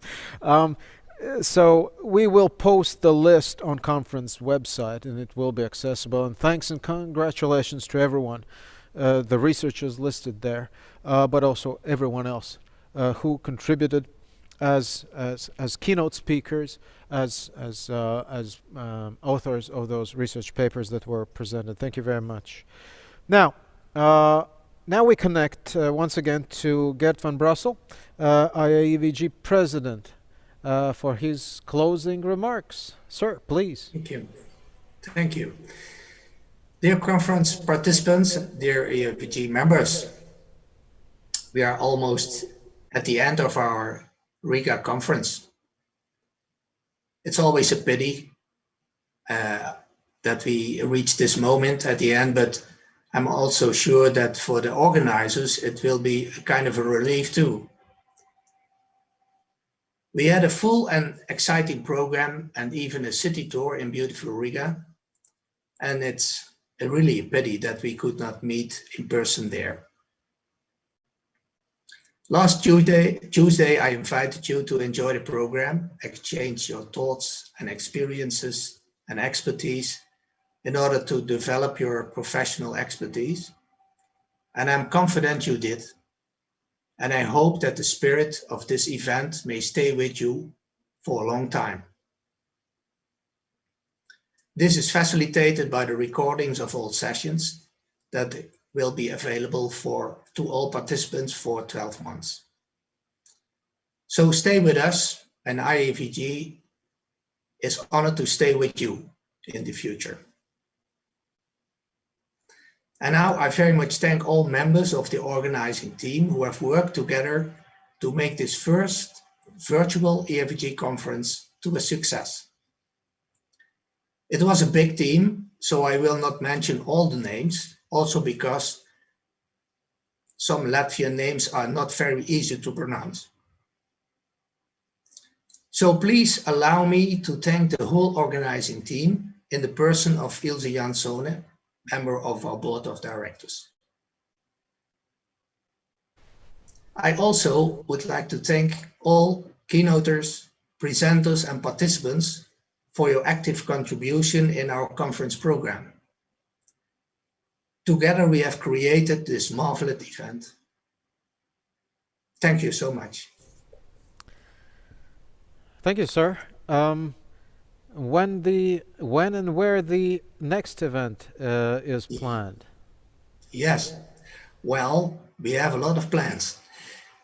And it's a tradition that the next International IAEVG conference is announced in the closing session. But we had to break with this unwritten rule because time pressed us to do so. So we have already announced our next conference in the media. But for those who have missed that, it will be the IAEVG APCDA hybrid conference in Singapore next May 2022. It's organized as a joint event of both associations. And next video will give you a good look and feel of vibrant Singapore. Enjoy it.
On behalf of the conference organizing committee, I wish to extend a warm invitation to you to attend the 2022 APCDA IAEVG conference in Singapore. The theme for the conference is Embracing Lifelong Career Development, and will be a hybrid conference, which means that you can either attend it in person in Singapore or attend it virtually. Please allow me to introduce Singapore to you. Singapore is located north of the equator, and it is known as Garden City because of luscious greenery you see in every part of the country. It also a melting pot of three ethnic groups, namely the Chinese, the Malays, and the Indians. This is because our ancestors came from China, Malaysia, and India, and they have brought along with them their cultures and food preferences. At this conference, we hope to present to you cultural items from these three cultures, the Indians, the Malays, and the Chinese, during the cultural gala performance at the conference. Singapore is also known as a foodie paradise because we love food. And as you can, and you have seen in the video just now, you can taste a wide range of food in Singapore and at very reasonable prices too. In 2020, Singapore was granted the UNESCO Heritage Award for its hawker culture. You can get Michelin star food for less than €5 per dish. So make sure you visit the hawker centers when you're in Singapore. Shopping is another favorite pastime of Singaporeans. So my suggestion is, please don't forget to bring your credit card when you come. More importantly, this conference has many learning opportunities in career development. Besides the keynote speakers and other talks and breakout sessions, we'll also be visiting some of the career services agencies in Singapore, including the Enabling Village, which caters specifically for people with disabilities. It is a very well-known center and we are proud of it. So do come and see for yourself. There are many things that I would like to share with you or introduce to you about Singapore and the conference. However, time does not permit me to do it. But you can read more about them at the APCDA and IAEVG websites. But best of all is to attend the conference yourself in person in Singapore, and you get to experience them yourself. So I look forward to seeing you, and take care. Thank you. Bye. I think I want to go there. Yeah, no less. exciting, isn't it? So we heard from Sing Shi Wong. She's past president of the Asia Pacific Career Development Association and president of the People and Career Development Association of Singapore. Right. Well, that's that. There's just one thing left, Mr. Van Brussels. And that's if we could take a look at those pictures there. We Gattis Šļūka, one of the names, so not that easy to pronounce. He's a quite famous cartoonist. here in Latvia. A disappearing profession, you might say, in these times, with the disappearance of newspapers, at least partial disappearance of newspapers. Nevertheless, that's a profession that might need some career counseling. Anyways, but he's a very talented person, and he tried to follow our conference as well, and that's what he drew for today. So quite a few things to observe there. My personal favorite there is the kangaroo heading towards retirement, and and other things as well. However, the stress on cooperation, collaboration, and conversation, I think, and the social inclusion as well, that is showed there. All right, I think we will leave those cartoons on the conference page as well. There's a lot of things to digest, including myself, and you, Mr. President, as well. Is that you? Does it look like yes. you? Well, still bold. Yes. Okay. All right. Okay, yeah. That's it. And in the corner there, I think. Oh yes, first of all, a memory of our nice concert at the end of the first day. And then the top corner there, a reminder of the 70th anniversary of the organization. Congratulations once more. Thank you very much. All right, sir, that's it. Dear friends and colleagues. All right. My team tells me that I should not forget to pay respects and greetings to the most active participant on the platform there. You yourselves can actually go there and visit this. I'm quite high there. I think display display all scores. Let me see all scores. There are a few participants who are anonymous there. I suppose they're one of the team who tried to help to make this happen. But then Raza is the individual who needs to be recognized for his very active contribution. So our platform allows us to sort of counts all the hits. And so Raza, thank you very much. You're a star participant here, but others here as well. All right, thank you. Thank you, Mr. President. Dear friends and colleagues, once again, on behalf of the team here, I think I need to say goodbye. This was not such an easy event to conduct, fully virtual as it was. All sorts of challenges related to our COVID situation in this country, but I think we navigated those currents quite successfully, and we are at the end of our 3 days together. As organizers, we hope that these were positive, inspiring, and informative 3 days. So what remains to be said? Stay healthy, stay positive, stay in touch, and keep up the good work you are doing as a community. And a goodbye now from Riga. Bye. Bye-bye. Thank you, Addis.